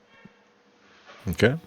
As you wake up Bloodwick as well, you notice Father Lucian is awake as well. And when he sees that you are making holy water, he starts blessing holy water himself to aid you. And he speaks to you. And I assume you tell him what the holy water is for and stuff. And he helps you as well to produce quite a lot. And then it gets to a point that you've produced what you think it should be sufficient for this ritual that you are about to perform.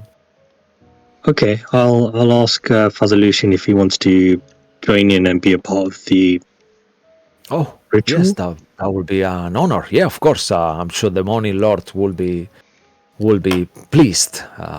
We are, you and me, Lilith. This is what we do. We help people who need it the most, and this poor friend of yours, Curse, has to be removed as soon as possible. So yeah, definitely. Yeah. Unfortunately, his face is going to stay the same, but I can't do anything about that. He kind of It's like that says, I'll never be able to remove from him. I don't know what you mean. He's quite a handsome guy, Lilith. But yeah, I mean, His kind of face looks like smiles. it was arranged in the dark. Oh my god. Bloodwig, you hear you starts to be super itchy as you are kind of combing your mane and doing your too early routines to be told on stream, whatever you guys do in the morning, and you hear Lilith on the door, awaking you. It's time for the ritual. How do you reply to that? And what is Bloodwig thinking? Like, how does Bloodwig feel about the ritual? Yeah, Bradrick's he's scared, a little bit nervous. Like, what if I change into something else and this doesn't work? But then he's looking at the bright side. If it doesn't work, I still have fire on my horse, which looks cool. But forget that. He still wants to get changed back to his original form. Okay. So in a way, you greet Lilith with sadness and happiness and joy at the same time. There is a part of you, like you mentioned, that is concerned and scared a little bit. But at the same time, you feel like a kid with a new toy and you are kind of don't really want to let go of it. And as you think in this, you actually realize as well intrinsically that this thing, this curse, is not helping you. Even though it looks awesome, you know that if you continue like this, the moment you will die is very likely you will truly die and your soul will be trapped on this form. Perhaps you will turn into this full creature if you ever died. And you know that. You've always known that since it happened somehow. So you make your way. Lilith, please describe to us how you would like to do this ritual. Father Lucian will be at your service.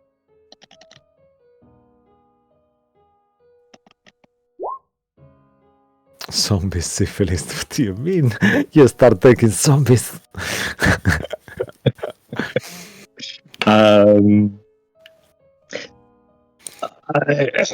Let's see. How would we do it? What was the specific instruction of how to remove this curse? Do we need to do it outside? Do we need to do it inside? Yeah. So make both of you can do history checks at advantage as you were, or intelligence check with proficiency at advantage. Could you throw the packaging Job away is helping with the me. instructions on it? Yep, it looks like the label. Never throw the label. Oh man. Hey Jarvis, can you do you remember? You asking who? My docent. Oh yeah, of course. Jarvis will say, of course. Everything I see, I remember straight away, Lilith. You will have to use a remove curse spell at high level under the first sun ray at dawn, and the afflicted must be consuming 6 liters of holy water. Do you need a further assistance? Oh, what kind of further assistance can you provide? I don't know. Perhaps I could hit him really hard to knock him into unconsciousness to make the ritual simpler. I don't think that would help him drink 6 liters of holy water. But Thank you for your suggestion, and I'll keep that in mind. Sure. Maybe another time. Yes, if you need help to knock him down, let me know, and I will perhaps help you. See you always. Thank you. All right. So, Ludwig, what we need to do is we need to, Father Lucian, if we can pour all of this holy water into a truffle, and then Okay. Ludwig, you need to drink out of this truffle the holy water. Okay. Should we put him pour it straight into his mouth, Lilith? I won't be able to do it because I need to cast another spell at the same time. Well, I mean, I could do it, but I want to focus on this. So we'll start doing that. Bloodwick, will you please go a bit lower? You are so high, I cannot reach to your upper part. He says awkwardly. I'll just go into my 4 knees. Okay, yeah, and at this, once you do that, Father Lucian will still have to raise his arms all the way, and he kind of climbs on your shoulder, and he starts pouring the water. As you start drinking, Bloodwick, I need you to make 3 Constitution saving throws. If you fail, you will be choking, so I will require you to succeed on 3 of them. The DC is 15. All right, as you are... Use luck on the last one. Sorry, say it again. Use luck on my last one. Sure. Perfect, that's good. All right, so for a second, and then it feels like it's choking you, and then Lilith, as you are concentrating on this spell, and Father Lucian as well, he's kind of slows down, and then you see that Bloodwick somehow turns time, and for a second everything freezes, and then he is not choking anymore, and it seems like everything is normal. And you've seen him doing that before. You know he's used some ability that makes him to be extra fortunate, shall we say. And what are you doing in the meantime, Lilith? Are you start casting the spell? You could make a nature check to see, or survival, to see how far the sunset is. Oh, sorry. Oh wow, that's fucking amazing. With a 29, you know the first sun ray is gonna hit, but then you realize you are shaded by the church, and you have just seconds to move yourself and Bloodwick to a place where the sun will hit him. What do you do? Oh, Bloodwick, I need your help. We need to get into the light. We need to get into the sunlight. Let's go, and I'll take his hand and move him towards the direction of the incoming sunlight.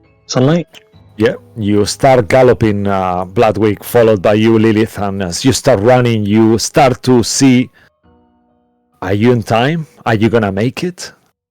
And you aren't sure for a second. And then we'll go and break there. We'll be back in a few minutes to see what happens. Does Bloodwick misses the first sun ray? Or does he actually manage to cure it? You feel so bloated, Bloodwick, and you are making such an effort not to puke this holy water, because it will be desecration, and it's just really uncomfortable. And for you watching at home, thank you so much. If you are enjoying it, please give us a follow if you haven't done it already, and we'll see you back shortly. Yay!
right, and welcome back, guys. Thanks for watching once more. It's a pleasure for you that you are here with us, and we are about to commence, or actually to continue the ritual, as Lilith realized that the shade of the church was between the sun and Bloodwick, and as they are running to get the first sun ray, we will pick up and get back into the game.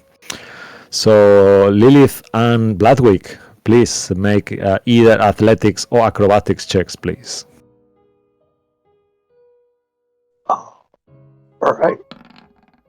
Oh. This will be a good time to use your inspiration, Lilith. I will use my inspiration. My gosh, alright, where is it? Oh no! Alright. Why, Jeremy? Why?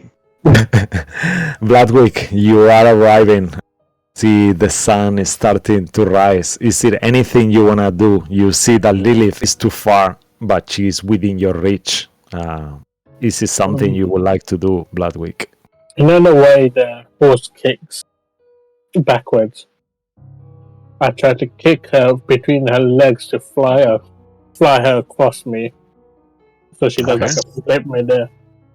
Not how physics works. Okay, it is. To go flying forwards. Okay, let's do this. Make an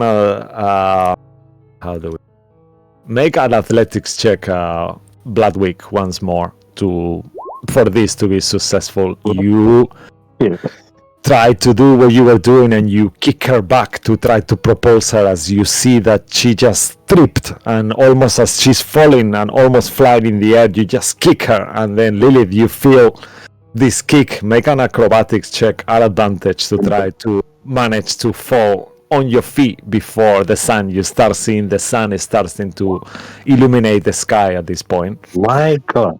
Okay. With a 12 is okay. You need more than a 10, and you manage to not to fall prone, and you almost start to feel the sun ray in your skin. What do you do, Lilith? I will cast Remove Curse. Let me see. At which level would you like to cast it? I will do it at the... What is my maximum level? Your 7? maximum level, I think at this point, I think you have 8 level spells already. Oh, I have access to 8. I think so, right? I think you should have 8 level. I don't have anything prepared for 8, so yeah, I'll use it on 8. Alright, and as you touch Bloodwick, actually I want you to tell us, Lilith, how do you kneel, actually, Lilith? How does Neil imagine this happening? So just describe to us the scene, Neil. You're really good at doing this, if it's okay. So I would have imagined it had we when we were standing at the church, she would have been holding her hands out in front of her, and you see her eyes closed, and you can kind of see almost wisps of light, white light, just floating around her, and then that light builds up around her hands and slowly charging her up. So you see the ends of her hair starting to float upwards as she's kind of storing the energy, building up the levels of Remove Curse, because it's not that high of a curse level. She's building it up and storing it within her. So at the moment when she kind of almost trips, and then Bloodwick kind of does a kick which enables her to do kind of like a little forward roll, and she kind of slaps Bloodwick on his horse behind with with a level 8 Remove Curse. All right. There is a lot of ass slapping today. And as you slap his backside, you see this spell starts to take place. Bloodwick, why wouldn't you describe to us how you transform back to a turtle? How do you see it? Bas, what do you imagine to be happening? If it's not too much to ask. You know? I imagine it like It's like a thunder shock, like I was spazzing out completely. And then the horse spits just like it gets burnt off me. Like it's Ooh.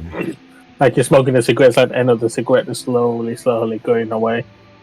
All right, yeah, that makes sense. And then as these ashes start to fall in the floor, Lilith, you start to see that they condensate into this black demonic ichor, like a glue, almost like a tar, that starts falling off him as more and more ashes start to reveal Bloodwick's old form, and you see once more this mighty, strong and handsome turtle that you once met. And you feel, as you look at him, that the spell has taken place, and you feel empowered by Karzus. You feel Karzus within you, and this sense of recognition and approval and pride within you as well. And the first sun ray just hits Bloodwick, and as it does, like he said, the sun itself burns the ash off that turns into this demonic glue. Yeah, it worked very well. Bloodwick. Yeah. Shame about the whole face. I'm level 16 now. Yeah, Sway from the window looking down starts saying that, and you see that Sway is not alone. He's with Saphira there as well, and Cabal, unless you tell me you guys were doing something else. I will. There's a rope from the bell tower. I'm going to kind of come down it, but not realizing it's going to cause the bell to go ding ding ding ding. Oh yeah, I'm going to kind of slide down all the way down. And you see like all these people from the village just start looking, like thinking, oh, there is a special master. Oops. But you badass make your way down. I'll say, it worked. Good. How do you feel? Feel great. Feel handsome. I want to go pick a woman straight from the street.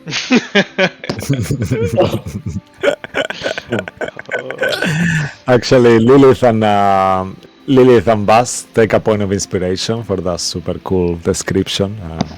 That was very cool. For succeeding on that difficult check and all those things that you did just to achieve that. Also, that was a very difficult acrobatics check you asked me to do.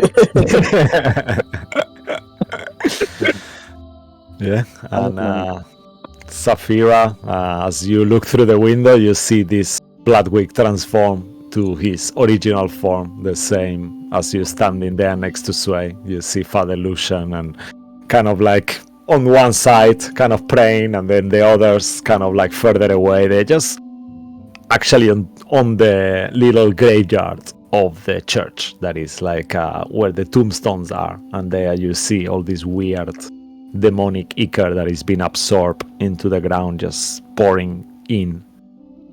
As you look at this ichor, Lilith, do you do anything? It feels very unholy, definitely, and you see it sinking in the ground.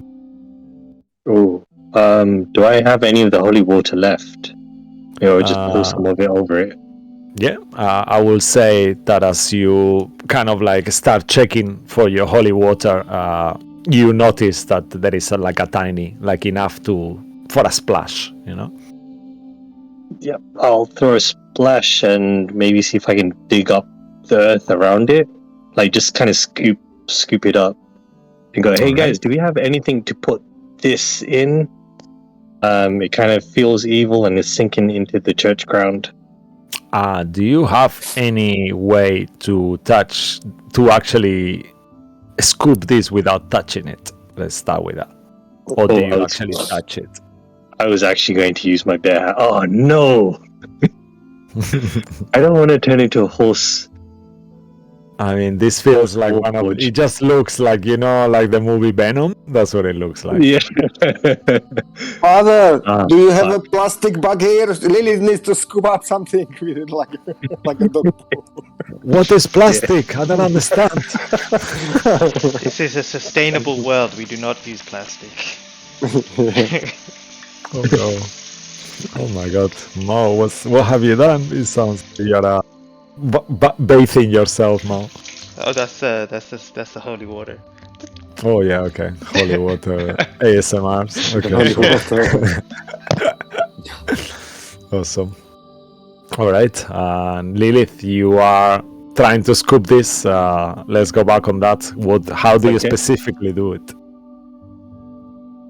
So in my head, I was scooping up the earth around it as well. So I'm not handling it directly. I'm scooping up the earth with the ooze on top. So yes, I could get in direct contact with it. All right. So Lilith, I will need you to make a fate roll. Shit. A very important fate roll. Okay. For a second, you feel like a speck of this weird substance start to reach over, but you, with your divine passive perception, shall we say, you manage to realize just in time, and you move your hand and you see like this thing as you keep blessing it and throwing holy water on it. Father Lucian approach you, and both of you start praying to your own deities. And then slowly, in time, as you keep scooping this, what is your intention to do with it? You see, the more you pray, the substance keeps dissolving into powder and almost flying off into the air, but you still have a little bit left in this earth that you collected. Would the radiance have any effect on it? I will say that you've been connected to your holiness for so long already now, for a few months, let's say. Actually, it's not that long, but for a few months, you sense that, yes, that will actually help it. Okay. Try not to be long, Father Lucian. Keep praying. And Good morning, Lord. Listen to us in every moment. He's just like chanting there. And then she'll kind of point her fingers at it, and she'll go, "Be gone." And you just see the kind of like a glow underneath the ooze light up, and then there's an immediate flash straight afterwards. Oh wow, yeah, amazing. And then as the flash happens, you see this radiant light starts to destroy this substance as Father Lucian keeps chanting, I wear the armor of light and I wield the sword of the sunlight. I'm shielded by all the harmful, no darkness may stay in my way, blah, blah. And then you are at the same time also uttering your prayers, and this montage finish and the substance is completely destroyed as you are, some of you watching it from afar and some of you right there. And the sun rises completely. It is very early in the morning. You just managed to complete your rest. And you all feel really good this morning, even though bad things have happened. You have a solution, kind of. And you are getting ready for the rest of the day. The power of Casus compel you, yeah? She said that a few times. As the Icar screeches. Fuck you! Yeah, fuck you! He starts flopping up and down. You're like, no! And the day is yours. What do you guys like to do? I will be right back. Sorry. Okay. Too much. No worries. She's gone. Yep. Yeah. Okay. All right. What do you guys have planned for today? So at midday she comes. Prepare any questions that you wish to ask her. We should still go back to the castle Ravenloft. Why?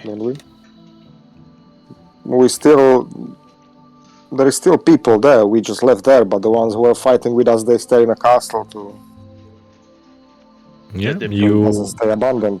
you do remember We that should check on them scratch. at least.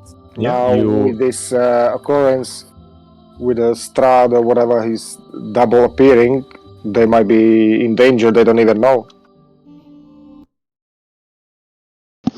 Well, if they are in danger,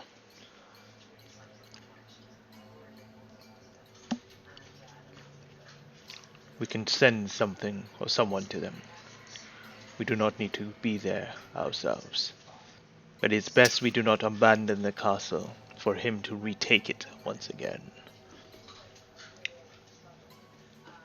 Actually, I was meant to ask Cabal. Cabal, will you actually? It will be more like Cabal. Yeah. Would you have liked Anya, Esmeralda, and Sina to leave already, or would you have liked them to wait until you return? That would have been off scene. So if you decide for them to leave, they will have gone and bid you goodbye, blah blah. Otherwise, they will be waiting in the castle. That will be your call. I think the conversation that we had with them was that I will They meet them They back. said that they will. Yeah, they said that you will meet them there, but then I will let you decide when they left. Sure. If they left. I'll make a fate roll. So if I fail, they didn't leave. If I did, if it goes above the thing, they left. All right, perfect. They stayed. They're still there. Yeah, so they will be waiting.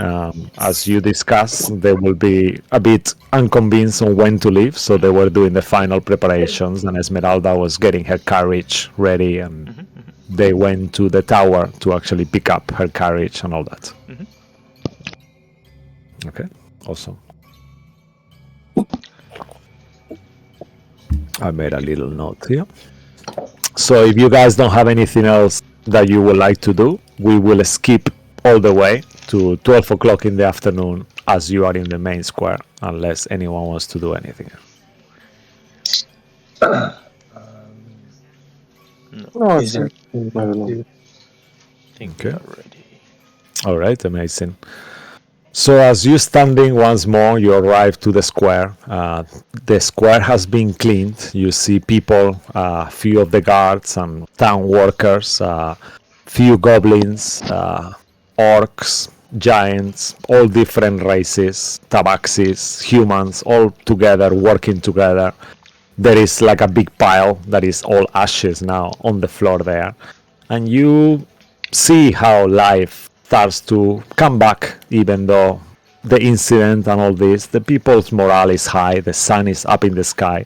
It's slightly cloudier a little bit today, but it keeps like between clouds and sun, and the clouds are moving in and out with the wind. It's a bit windy this morning. And as you're looking up in this statue of this woman that you are waiting there, the statue of Sibylna that is in the town square, with your passive perception, Lilith, Sway, Saphira, who you guys that have a higher passive perception, see on the sky what it seems to be a carriage. This carriage has butterfly wings and is like one of those fairy tale golden carriage, and is being pulled by a creature that seems to be like a black panther looking, but it's got butterfly wings as well, and is quite large, like a huge creature. And this carriage starts to descend until it lands in the middle of the square next to the statue. The creature growls and then with a paw, just almost like impossibly, he opens the door of this carriage. And as he does, you see Sibylna dressed up in a different outfit, like a white leathers today, and a white outfit, almost like pure. And with her hair, as she opens the carriage, she starts gracefully exiting with her high heels, white, everything dressed up in white. Can I make... I was going to say before she starts speaking, can I make a check to see what type of creature this is? And if Mo can guess, can I get advantage? I will say, because you have been in Dimin Liu, you have seen creatures similar to this. I will give you advantage. Whoever wants to do, you guys can make a nature check, please. Whoever wants to, with advantage. Nature? Well, Yeah. Mm-hmm. oh, my nature is not good. Well, Cabal probably won't know, but... Yeah, that makes sense. That's a Fira knows. Oh, I got 21. Ooh, that's pretty good. Yeah. So you guys, actually, we wait Out for of curiosity. No. Okay. Okay, so you will need a 15 or higher. So, Cabal, you know this creature is some kind of displacer beast, but you've never seen a displacer beast with butterfly wings before. Saphira, you do know, as you are more in touch with the Feywild than any of them, that this creature is a displacer beast, and the butterfly wings, they are just a magical illusion created by a dust, fairy dust. That fairy dust has that property that makes allow creatures to fly and give them fairy wings. You have heard of this happening, and you have seen it in your pass by your old books and fairy tales and different things that you have heard in your forest before, in the woods. Okay. And would I know, is fairy dust difficult to get? Yeah. It's not something easy to get, definitely. Okay. What is fairy dust made of? It's a crushed fairy wings? Grounded up fairies. No, that's an grounded fairies. No. I will say with rolling on that 20 from Saphira, you know that is not to do with fairy wings. It's a magical dust made of the tears of these sad creatures that when they cry into this silver lake, the tears are very magical, and people extract these tears from certain areas of the Fey realms to make this magical thing. I was gonna say fairy poop, but that sounds better. Fairy tea, like a Fey creature tears. These kind of weird worms-like creatures that are very sad, and they look like clowns makeup, and there is like a worm face, like a little worm, but they actually super sad, even though they look like clowns, and they cry this existence. Well, I'm going to share this with everyone while she approaches. Yeah, you are telling this to everyone, and following her, you see another creature that seems to be a mechanical construct, completely circular, imagine like a ball with an eye in the middle, is made out of gold, mechanical completely, like a construct of some type. And you see that the creature is right behind her, and he also comes out of the carriage. Oh, God. Any of you can make an Arcana check or Religion check to see what these are. It's a Warforged Beholder. Arcana or what? Let's give me 1 second. Arcana or Religion, I believe. I'll take Religion. Straight roll, right? Sure. Yeah. The straight roll. 21 for me. Okay. Does anyone has a higher than 19? Actually, Lilith, you can have advantage on this one, just because you are a very religious Because it's your woman. It's your race. Yeah.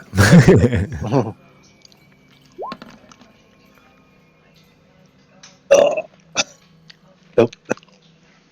Okay. Just you, Cabal, you have heard of these creatures before. It's very surprising that it will be here. I know You what it know is. this is a Modron. It's a race of immortal, sealess creatures that represent law and order above anything else. They are different types. They can be fiends or they can be celestials, but they are always lawful neutral and a construct that are there to witness things. They take law to a perfection, And you know as well that lying to a Modron or in front of a Modron, if there's some kind of deal has been struck, will be something punishable by the highest laws of the celestial realms. And she says, "Oh, I hope I didn't mind, but I brought my friend here. He's a son of Primus. He is here to witness everything, and perhaps in case you guys are thinking to backstab me, or for me, in case I'm thinking of backstabbing you, then we have like a contingency plan, and this friend of mine will make sure that no lies are, or no one breaks this contract, if that's okay with you, on top of the Son of Truth spell that we agreed to, right?" Yep. Yep. That is fair. The tiny creature. Yeah, go ahead, come on. No, I just said that's fair. Whatever. The tiny creature looks at all of you and... All right, so you are the ones that she has told about. Let's draw a little contract here. And he just starts like opening a little mechanical part on his circumferential body, and he pulls out this tiny little contract, and then he starts writing, "Hereby, blah blah blah, I miss my..." What will be your name again? Full name? All of you? And he starts going one by one, asking for your full name. Why do you need the full name? Because this is a legal binding contract, so I need a full name to identify who you are, and do not try to lie to me. I can detect lies immediately. What is the purpose of... Who else will have access to our full names? No one. This is a contract that I only will keep on the Celestian Balls, back on my domains, and that will be completely not to be looked or disclosed by anyone else. This is celestial contract, so do not worry. You are a creature of positive energy. I can feel you. I feel you. No worries. You can trust me. 100%. Then you would also know our hesitation at giving a full name, because... Yeah, names have power. Yes, I know. We know. I mean, everyone knows your name here. Your name is Lilith. I am aware of that. We've been told. Roughly, she was letting me know on the way. She has given me her full name that we will not be disclosing, so you are more than free to write your name. In the moment you write it, it will disappear from the contract, so no one will see it. If you are concerned about her, she is not my friend, even though she introduced me as her friend. She's not my friend at all. I'm just a worker, a lawyer, working on this contract. Is that understood? And she kind of looks at him like, You see she makes a squirting sound with her face, like, Sure. So please, you may write your name here, and it will disappear immediately as you wrote it. Well, dudes, I will say, if you just hold on a moment, and I will just want to confirm that. I will cast Zone of Truth. Good idea. Okay. On the name of Primus. I will wait. Okay, I will cast Zone of Truth, and then step into the middle of it, and say, if you wouldn't mind coming over here. Okay. And just repeating everything that you've said, if it is true. Yeah. You see Sibylna steps on the circle. The creature is already inside the circle as you used it. And you see that she has failed the save purposely. What about the rest of you? Does everyone fails the save? Yeah, I'll step in and I will fail. Bloodwick, Sway, Saphira. Do I need to step into it, or can I just stay out of it? if you are, as she told you, that she would like you two guys to step into. You don't have to, but then she might not be happy with that. Up to you. I'll step in and just sit on the floor. Okay. What about you, Safira? I'll do the same. Okay. And Sway, you Which said kind you of will... save is it? She asked you to fail, yeah? I don't like. Yeah. We don't have. Supposedly Okay, yeah, sure. you are meant to fail it for it to work. She's my friend, right? I supported her. All right. Okay. Did- So you did are... fail it? Say it again. Did Sabrina fail it? Yeah. Lilith felt that she actually purposely... She never made it. She failed it in purpose. I have my first question. Is Sway a virgin? Oh yes, I like this. We should ask some relevant questions first to see if we are. Am I a modron? Yes, he answers. And he laughs to himself. Don't answer that, Sway. I was only joking. Okay. As the memory of the All-Father, Kalishi of all mages, and the great Modron March, I bound you all by this agreement. Will you please fill up your names now that you are in the Throne of Truth? I can guarantee you these names will not be disclosed, as I'm not able to lie while I'm inside the Throne of Truth. What Do you believe me now? I believe you. But my question to you is, have you made another deal with this woman? No, she's just summoned me this morning as I was there having my amazing gears, oil, and breakfast as we have, having my beautiful body polished, and she disturbed me to summon me here, as you are able to do when you have this kind of binding agreements. I don't have any deals. I do feel that this creature has a very wild, chaotic energy, and perhaps come from a negative plane, but that's not really my concern here. But as I've been summoned, I am meant to fulfill this. So the answer is no. I will. I'll write my name in, kind of making sure that she doesn't see my whole name in there. Yeah, she's not actually looking. She's kind of like opposite you, and you write your names. I assume you pass it around, and you all write your names. I'll pass it along. It's down to them if they want to write their names in it. Okay, so you pass it along. Does everyone write the name? Pool? I'll be confused on what name to write. Either Bloodwick Turtle or Word Turtle. Yeah. Yeah, I guess being confused, being Bloodwick, you will say Bloodwick Turtle, Aka Turtle, Black Turtle, like you put them both just in case. Awesome. And yeah, and once all the names are written, you start asking her the same questions you asked her last night, and she replies the same answers. And you, as you see, she's not really lying to anything.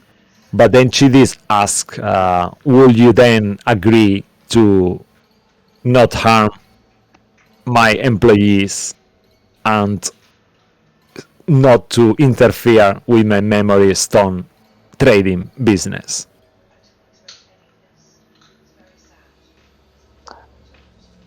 No. Who are your employees and why don't you want us to interfere? We have a business, and part of this truth commitment is that you do not interfere with my business. They are my employees. I run a business, very lucrative, and don't see why you should interfere in it.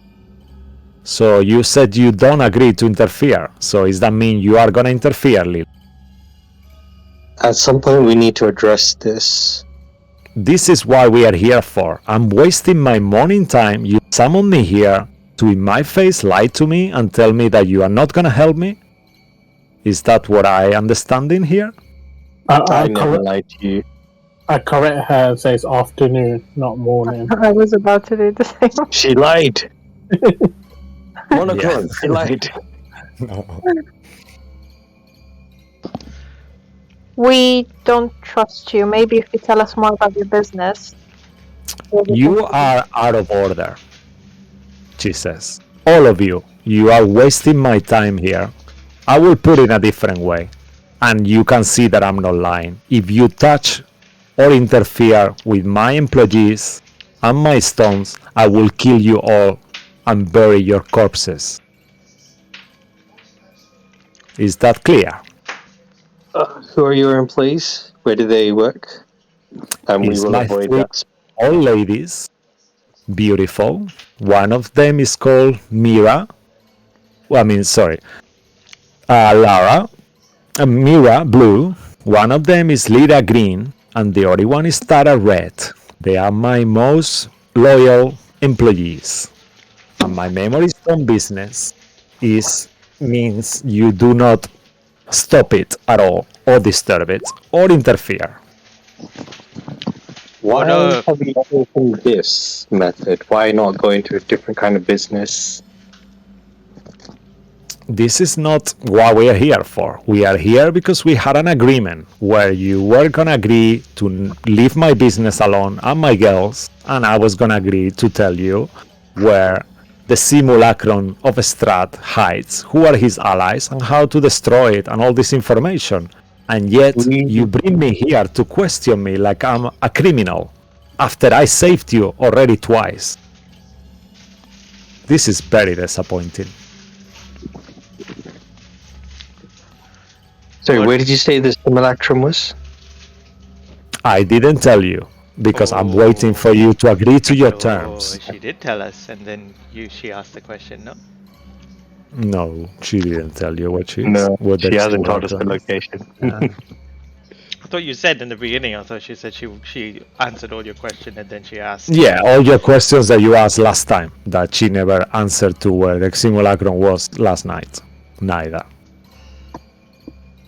She's an ancient archfey. I mean, I know the DM is a bit stupid, but she's not. Okay, so we'll just assume. Okay, that's fine. Yeah. If you guys don't know, okay, cool. Then perhaps we'll just do this the hard way then. We've defeated him once already. We'll find him and do it again. So you are telling me that I came here for nothing? That's not because how you don't trust me after you agreed to come here? So were you trying to lie to me and fish information out of me? We came to have a discussion. Yeah. You came because you agreed to help me and have a deal together. That's why I summoned this creature that also wasted his time. I mean, you never told us you were bringing him, so you wasted his time. Yeah. So you wanted me to trust you when you are not even trusting me under a Stone of Truth spell. You want me to just spill all my beans out to you for your help. Swear you're on one of these chocolate pieces. They'll make you feel better. Say it again? Dear? Maybe try one of these chocolate pieces, and she pulls out one of the happy chocolate pieces. I find you extremely insulting, and I'm not gonna be having any of them. Well, so I'll give you a second chance now. Do you agree to not to touch my business or my girls for the last time?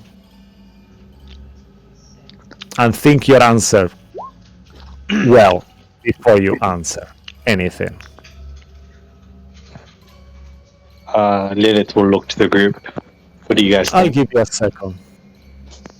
Yeah, let's just do it. I mean, we already wasted the whole day, you know? I'll whisper in. She said her words were, "Do not disturb her business or her women. I mean, or her girls, but not her." Said what? Ooh. What were you saying, Saphira? I think we should agree to it.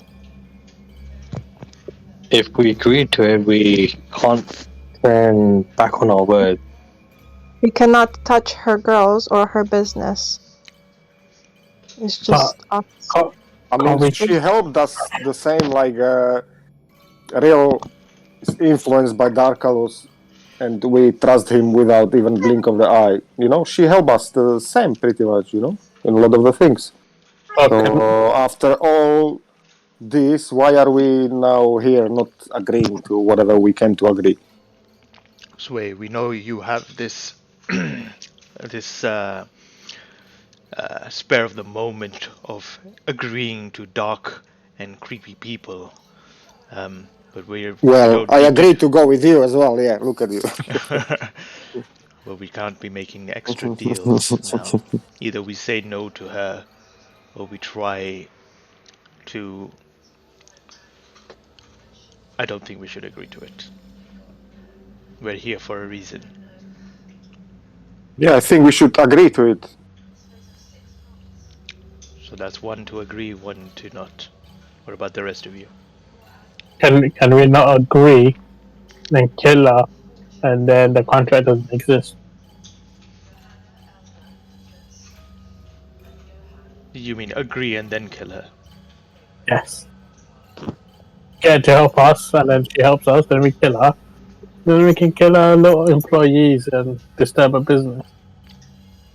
We do not know this creature. This creature that is inscribing everything will be bound to the laws of the heavens. You will be punished severely if we break from it. That is the reason she is brought here. She is very manipulative, and she will continue to manipulate us. We shouldn't agree with anything that she says. Yeah, but if she's dead, the contract doesn't exist. Oh, but it still will, because we will still won't be able to stop what she had created. This business will still be remain, and we will have nothing. We will have no power to do anything to it. Even if we try to get someone else to do it, we are interfering with it somehow. I look at everyone. I'll be like, we do not care if we upset her. Are you afraid of her? We are not afraid of her, but she's a good ally to have. Is she? How come we trusted someone so evil like Darkalus, and he's okay? You do know she is friends. He did help us. That's what I'm saying. She is friends with Darkalus. And we didn't trust Darkalus, we trusted Rill. And do we even know if Rill is Rill anymore? Sorry, Rill. Is he in the circle? I would say that Real went to visit his master this morning, fair enough. just to be fair. Does that mean that Rill can kill her then? He's not here.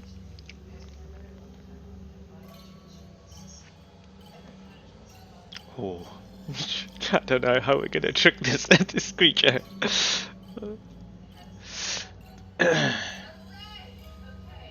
Okay, let's test the waters.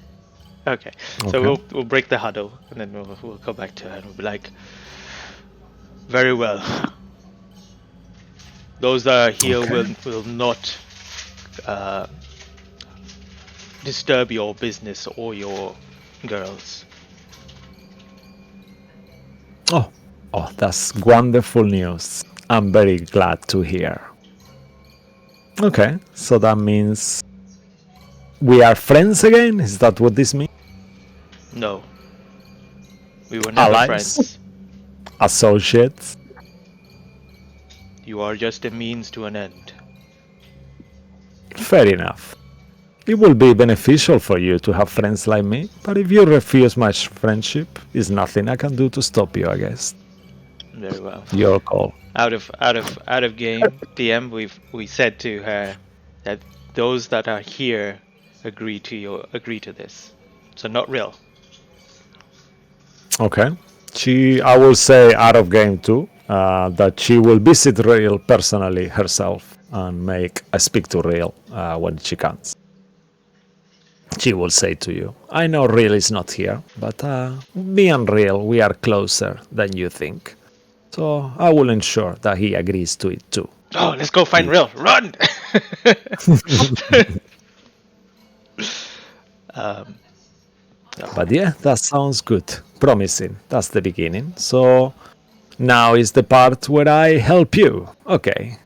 So this is the part you're gonna like, now that we all agreeing to something. Do you remember Nikolai Ruthven? Actually, Sway, your uncle, Nikolai, right? The father of the Wachter family. Husband. The husband of Fiona, your uncle, Nikolai. Yeah, the father of your cousins, your friends, Bloodwick. She smiled cheekily. Do you know who that is?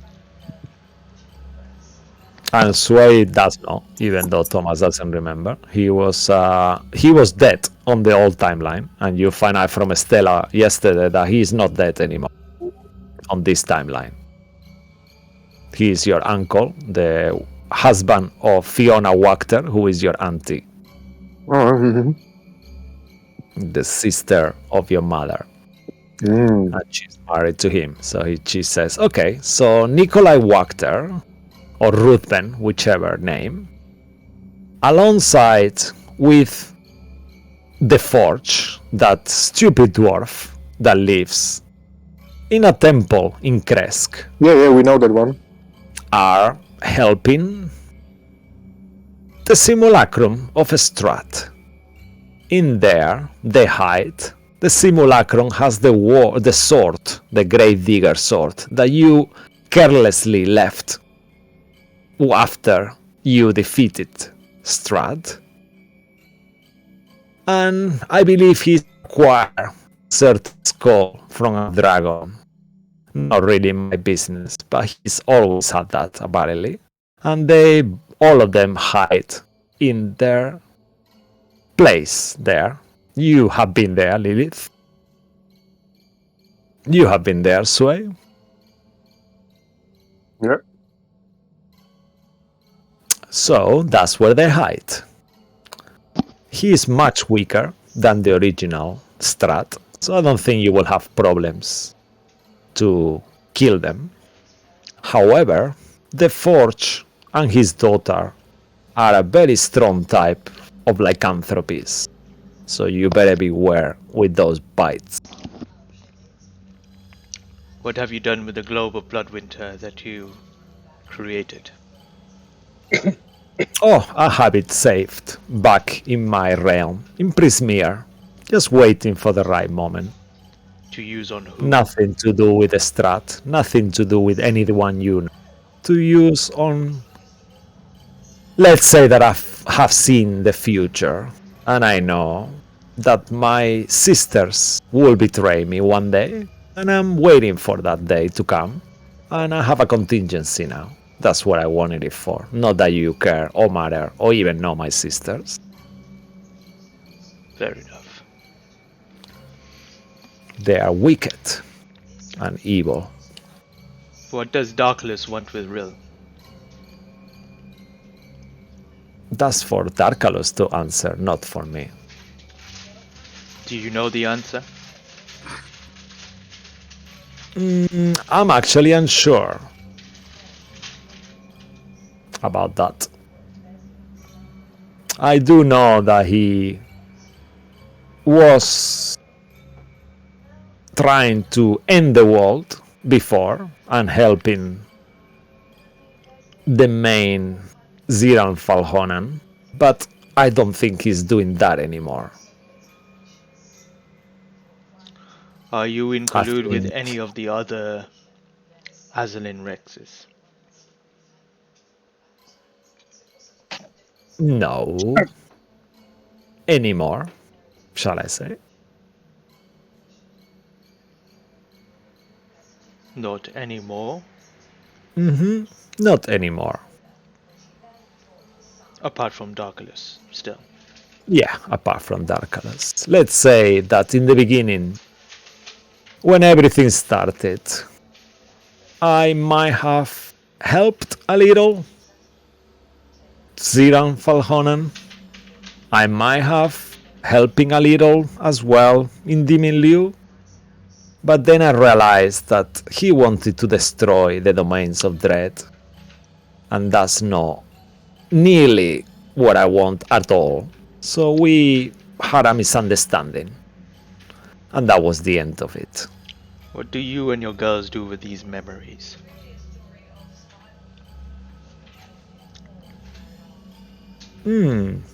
They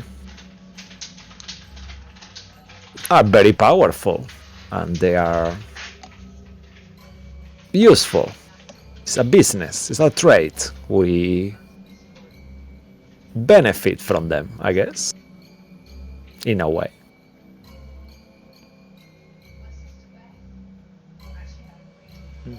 Why? Do you have any memories you want to get rid of? Only of you. Oh, you are so sweet. All right. I guess the interrogation is over now. Maybe let me ask you a couple of questions too, shall I? If you want. What is your intention when you go to Kresk, apart from destroying the devil? Or the fake devil, shall I say?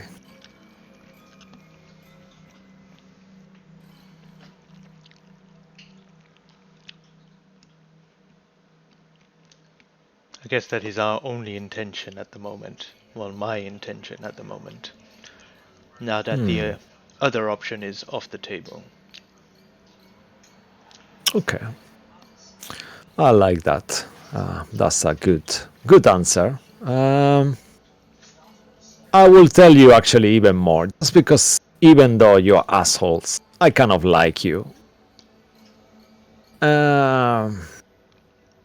Things have changed in Kresk, as you well know, thanks to you. Thanks to you, Lilith, personally. And to me, I guess. You and me are allies. You helped me to kill Babali Saga, and you enjoyed it. I saw it in your eyes. You enjoyed it. Really did enjoy it. And by doing that, we changed things, right? Like we wanted. And after the change, these werewolves and this devil have stolen a lot of money from Kresk and are using it for something wicked. And they have used it to heal this creature. So he is at full strength now. However, he has a limited number of spells that he can use. And once they all finish, they all finish. So that's a plus. Right?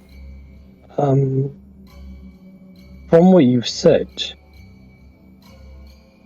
because they've taken the money, is that why you now use the memory stones? Oh, I'm not really want to talk about the memory stones anymore. But no, they don't really, it's nothing to do with, I mean, memory stones is a different type of payment. The people, we do a service, they want to get rid of the memory, we help them with that. Then I use that memories to, you know. I don't really want to answer, I'm sorry. But good try though. That's no problem. I will look at the Motocron and say, I think we're done here. Oh, the creature. All right, that's fantastic. All right, shall we go, miss? And he starts, before she gets to answer, he just opens the door of the carriage and enters. She's looking at him and like shake her head like, oh God, Modrons. All right, so you guys have a great day, and I will look forward to hear from you soon, and I will be finding real today, later, in case. All right, enjoy your miserable lives until then. Bye. Before she goes, Bye. well, as Oh. she leaves, can Yes, dear. Saphira try and pull a strand of her hair, like stealthily, or something from her? Okay, make a stealth check. Oh dear.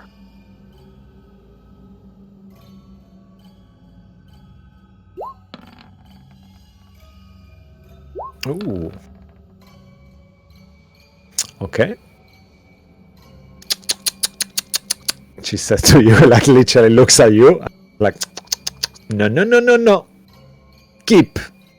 Nothing of me should be going to you, my dear. You just have to ask. And she stares at you. Are we still in the circle of truth? That's gone, right? That will be up to Lilith. I didn't say I dropped it, so it's still going. Okay. You don't have to say anything if you don't want to, but anything you say will be the truth. I'm just gonna shrug my shoulders and not say anything. All right, sure. That was very cheeky of you. Your face, all are the same. We are all the same, I guess. And she smiles and goes into the carriage. And then she tells the creature, speaks like some kind of weird, unusual language that none of you recognize. Actually, Sapphira, you will recognize she's talking a very ancient form of primordial. That's something that your elementals sometimes speak and things like that. And the creature starts, the wings spread once more, like these wings, the butterfly wings that almost curled into it. And then now she spreads them again, orange and black. And then the carriage, golden carriage and her inside with the Modron takes into the air and start disappear from your view.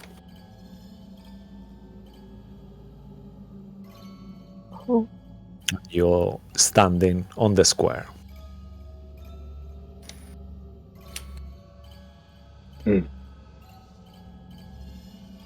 I do want to get rid of the memory stones.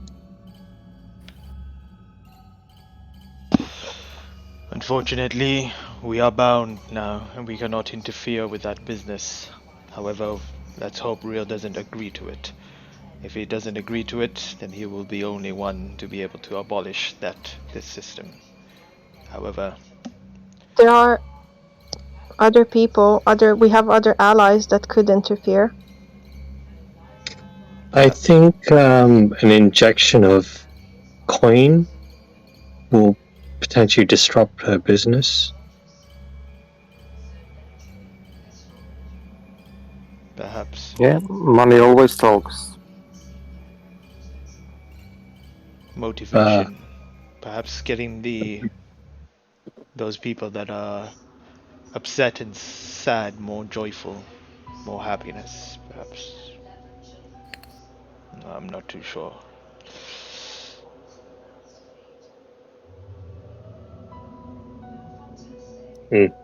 I will drop the zone of truth. Okay. Yeah, as you drop the Son of Truth, it just kind of feels like a heavy weight has been lifted. Not that you lie a lot, but it just feels like a lot of tension, but now it's all eased up. Right. And what should we do? Now I can finally shout out. I say, hello, Lilith. What? I said, I can finally say I love you, Lilith. Because I couldn't say it before.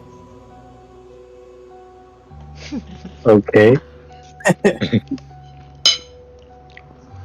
as you are all there on the square, you realize, to your surprise, Sway, you see, with the back at you, you see a creature that has purple skin, tiefling horns, and is dressed up in the same fashion that someone that is very close to your heart.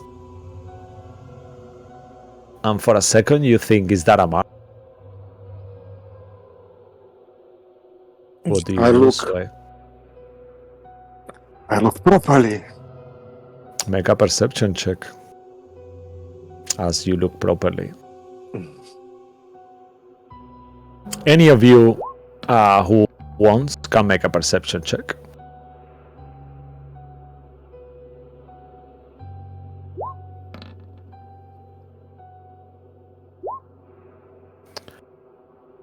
Okay.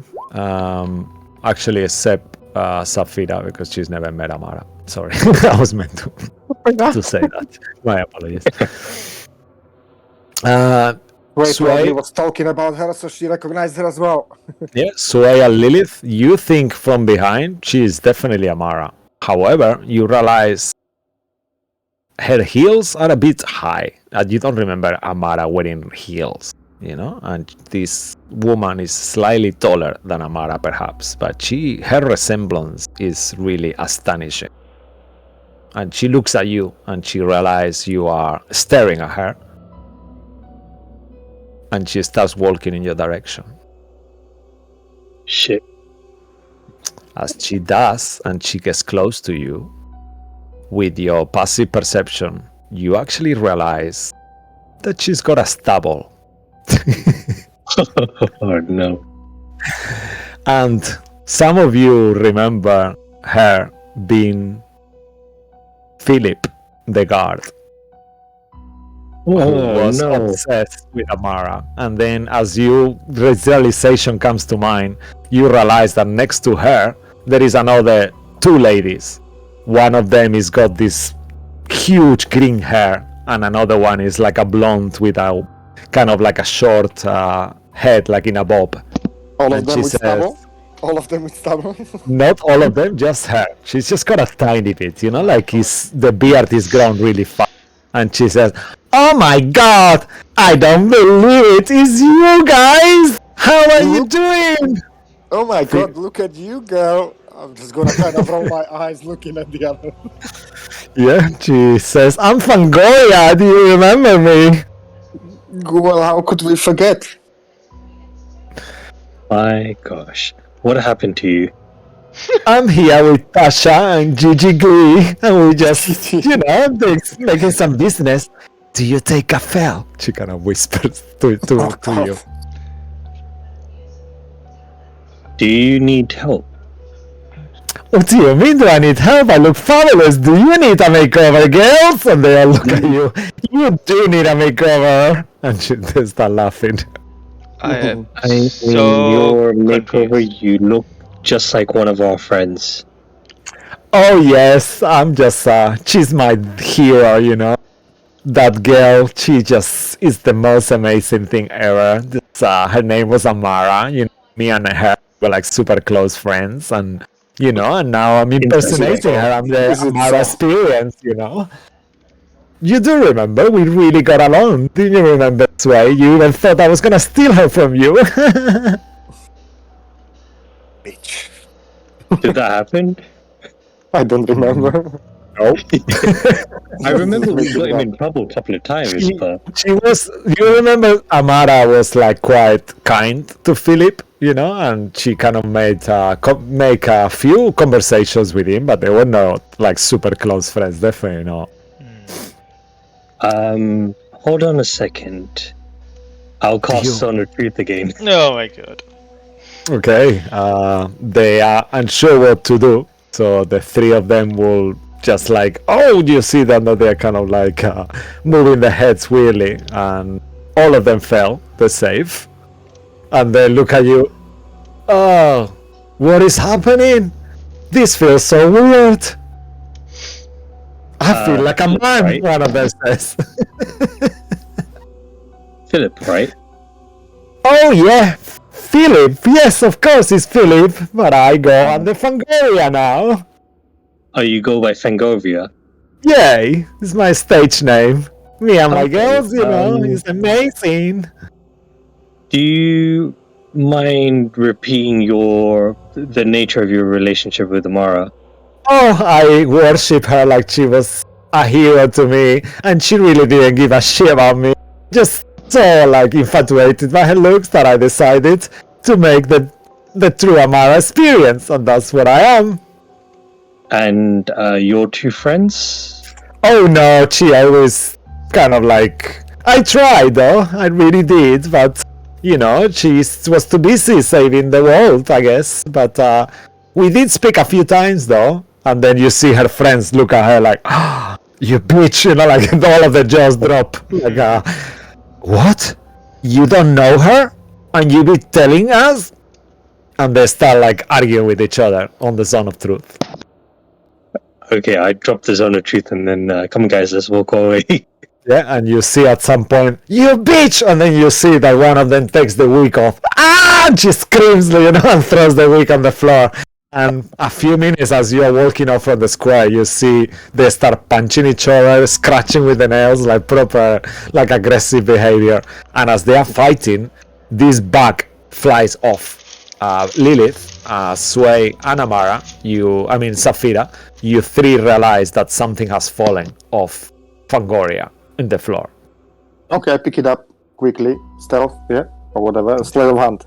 Yeah, you take it and you realize, Huh. wow, okay, you just fly by the way. No one sees Sway picking this up. You just see the bucket. Could I, with a natural 20, could I pick something of her as well? I would say they are a bit too far, So, Okay. yeah. Just But you are everyone the within a best 10 out of it. radius has something stolen from them now. Yeah, and as you holding it, you realize it's kind of like quite a big pouch, like a little, like a coin pouch. But Okay. instead of coins, there is some kind of powdery substance inside. There's fucking gaffers everywhere. Anyway, I'm just gonna put it in pocket. Okay, For so now. you keep it in your pocket.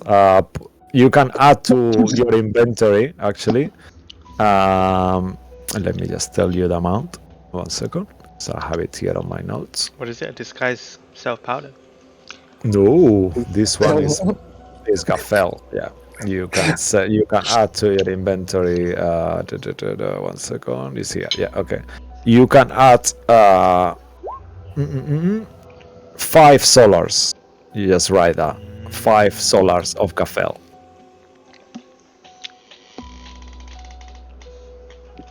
Yes, just write it somewhere, Tom. Okay. Yeah, I did. Okay, perfect. And they keep arguing. Wigs are flying in the air, makeup, scratches, and bitching, and you hear the nastiest words. They even hurt your ears when they come out. So they argue and fight with each other. As Philip has lights, Fangoria, whatever. Could I try to stop them fighting? Sure. What did you say? I'm just gonna kind of physically split them. Stop it right now. Okay, make a fate roll. Oh, actually, even better. Yeah, actually, you done it. Yeah. So you start to try to split them. At some point, Nails got on your direction. They start screaming. And then she goes like, ah! And she kind of like falls in your arms and make a performance that she fainted, like Amara will do. Will you pick her up? Or the question is, will you pick her up? You see it on the moment. She is expecting you to pick her. They are expecting you to pick them up. Will you though? That's the question. I'm gonna do the trick and she's gonna fall. I'm gonna catch her, but then I'm gonna drop her and go after the other rest of fighting. Make a... Why not? Or a performance, one of the two. I will say performance, actually. Make a performance check. As she is like dropping, pretending to faint unconscious in your arms. Oh, You no. let her drop in the floor and she... You evil person! And then the friend says, you says you're right, you lying bitch! And then one of them throws the wig at her and on the face. As I'm standing there, I'm gonna slap each of them once. Okay, alright. So I won't make you roll initiative. I'm just gonna slap them to kind of... You just so they slap so snap out of fast. Yeah, and they're like... Slap! Make a charisma or persuasion check, whichever one you prefer. If you are proficient with persuasion, do a persuasion, otherwise do a charisma check. 1 second. Just charisma check, wait, okay. Or persuasion, whichever one is higher. Obviously, persuasion should be higher if you are proficient, otherwise just No, I'm charisma. not. Okay, so just do a charisma check. Oh no. I will give you advantage because you are Sway, and Sway is Amara's love, and Philip is aware of that. Oh well. And then, Not great, but yeah, they look at you like, oh yeah, okay, just because you are the outsiders, but this is so not cool, you troublemaker boy. And they start kind of like, come on, sis, and then... So I'm just gonna look at the others, and I'm just gonna say aloud, so I'm the troublemaker. and I'm gonna look back at them on the floor, with the wigs ripped and nails broken and everything. I'm the troublemaker, right? Yeah, you are. And then she says, "Oh, help me up then." And she extends the hand from the floor. Yeah, but I'm gonna grab her hand like the man like across the palm, Okay, as you Not as like you a gently she's giving me. I'm just gonna. okay, and as that happens, make an acrobatics or athletics check as she kind of like throws herself on you to give you a kiss with a red glittery lipstick. Okay, she's unsuccessful. You move out the way and then the friends keep laughing at her. No, I'm gonna steal something of her. Okay, so make a sleight of hand, please. Okay, with a sleight of hand of Pissing me off. 32, yeah, you actually find on herself like a pouch with coins inside. Okay. That's Okay. for my travels. You find in there is like well, I'll tell you later. Just put Okay, a it's fine. pouch, gold pouch, Okay. And what is the rest of you doing? Are you walking off or are you staying on the square? I'm watching Sway. And I'm gonna help the others as well, no? Are they on the floor? No, the other ones are standing laughing at her. I'm gonna slap them again. Each of them, I'm gonna slap them. It's like, what is this? Yeah, you don't need to roll anything. It's No? fine.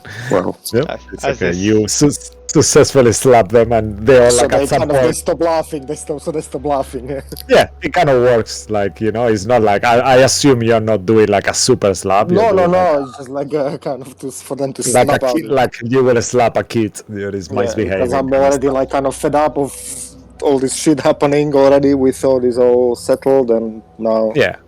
Let's rephrase that. As you will slap a dog that is misbehaving, maybe you don't slap kids. Oh, you don't slap dogs either. Yeah, you don't slap anything. Okay, like you slap yourself. Let's say. I don't know. I'm digging myself deeper and deeper. Okay, so let's change subject. Yeah, and then as you go on, Mo. Just like the good racist. Carry on. Stop it! No, we got a warning content last time we said the racist, good racist. We don't do racist any kind here, no good of us, please. You see the sky starts to cloud, and then you see for a second the face of a Strahd laughing there. Damn it. No, it doesn't happen.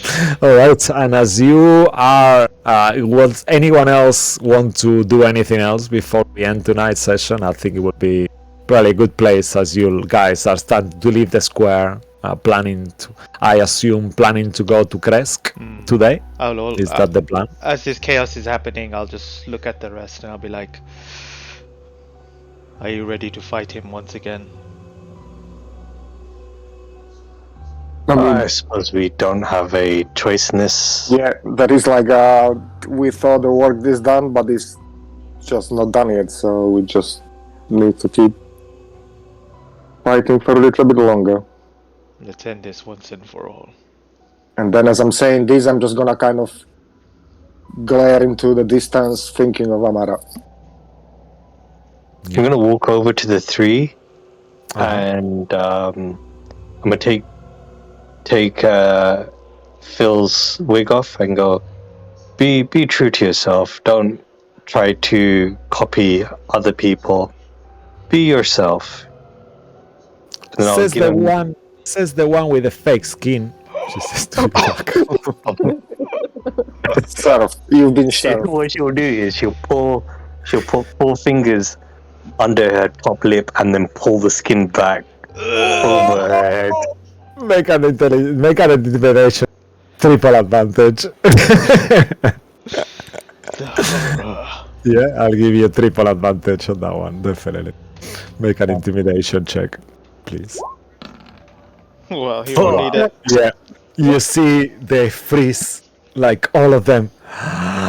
And then one of them faints for real, the other one starts running, and the other one picks up the wig from the floor and goes like, "Oh my god!" And they just like runs like almost like Disney montage, you know.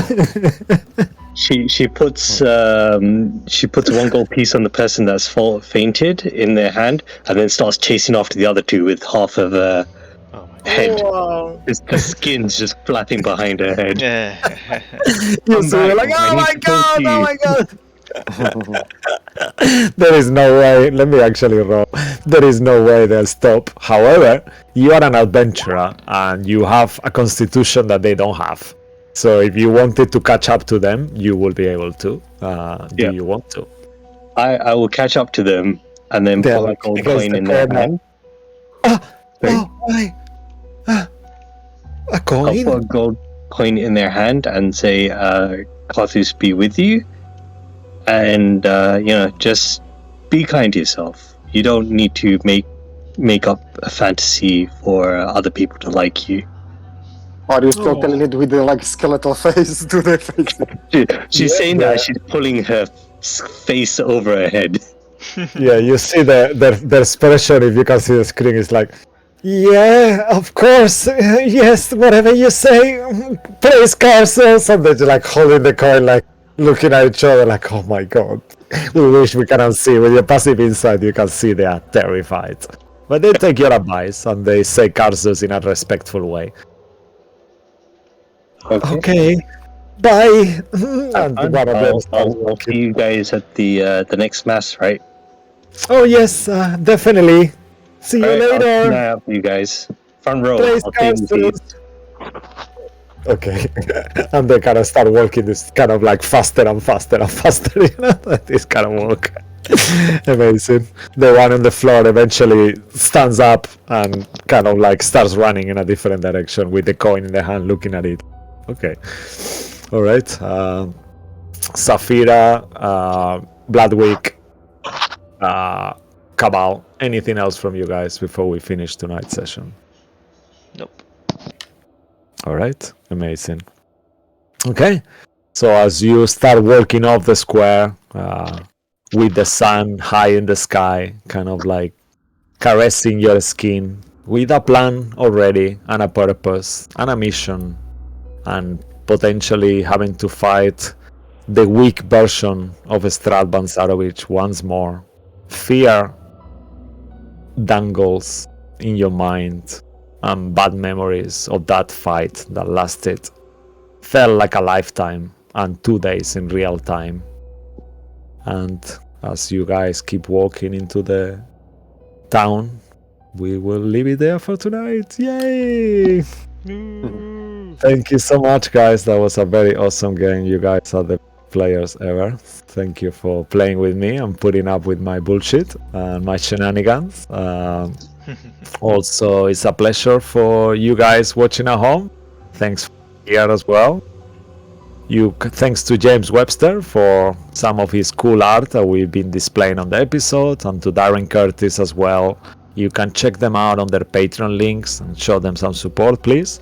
And all of you have a great week, and we will see you next on Steel Pages of Bearglass this Tuesday, where they are deep into the price of beauty, or here for more gothic horror and adventure. Have a great night and evening, or whatever time zone you are.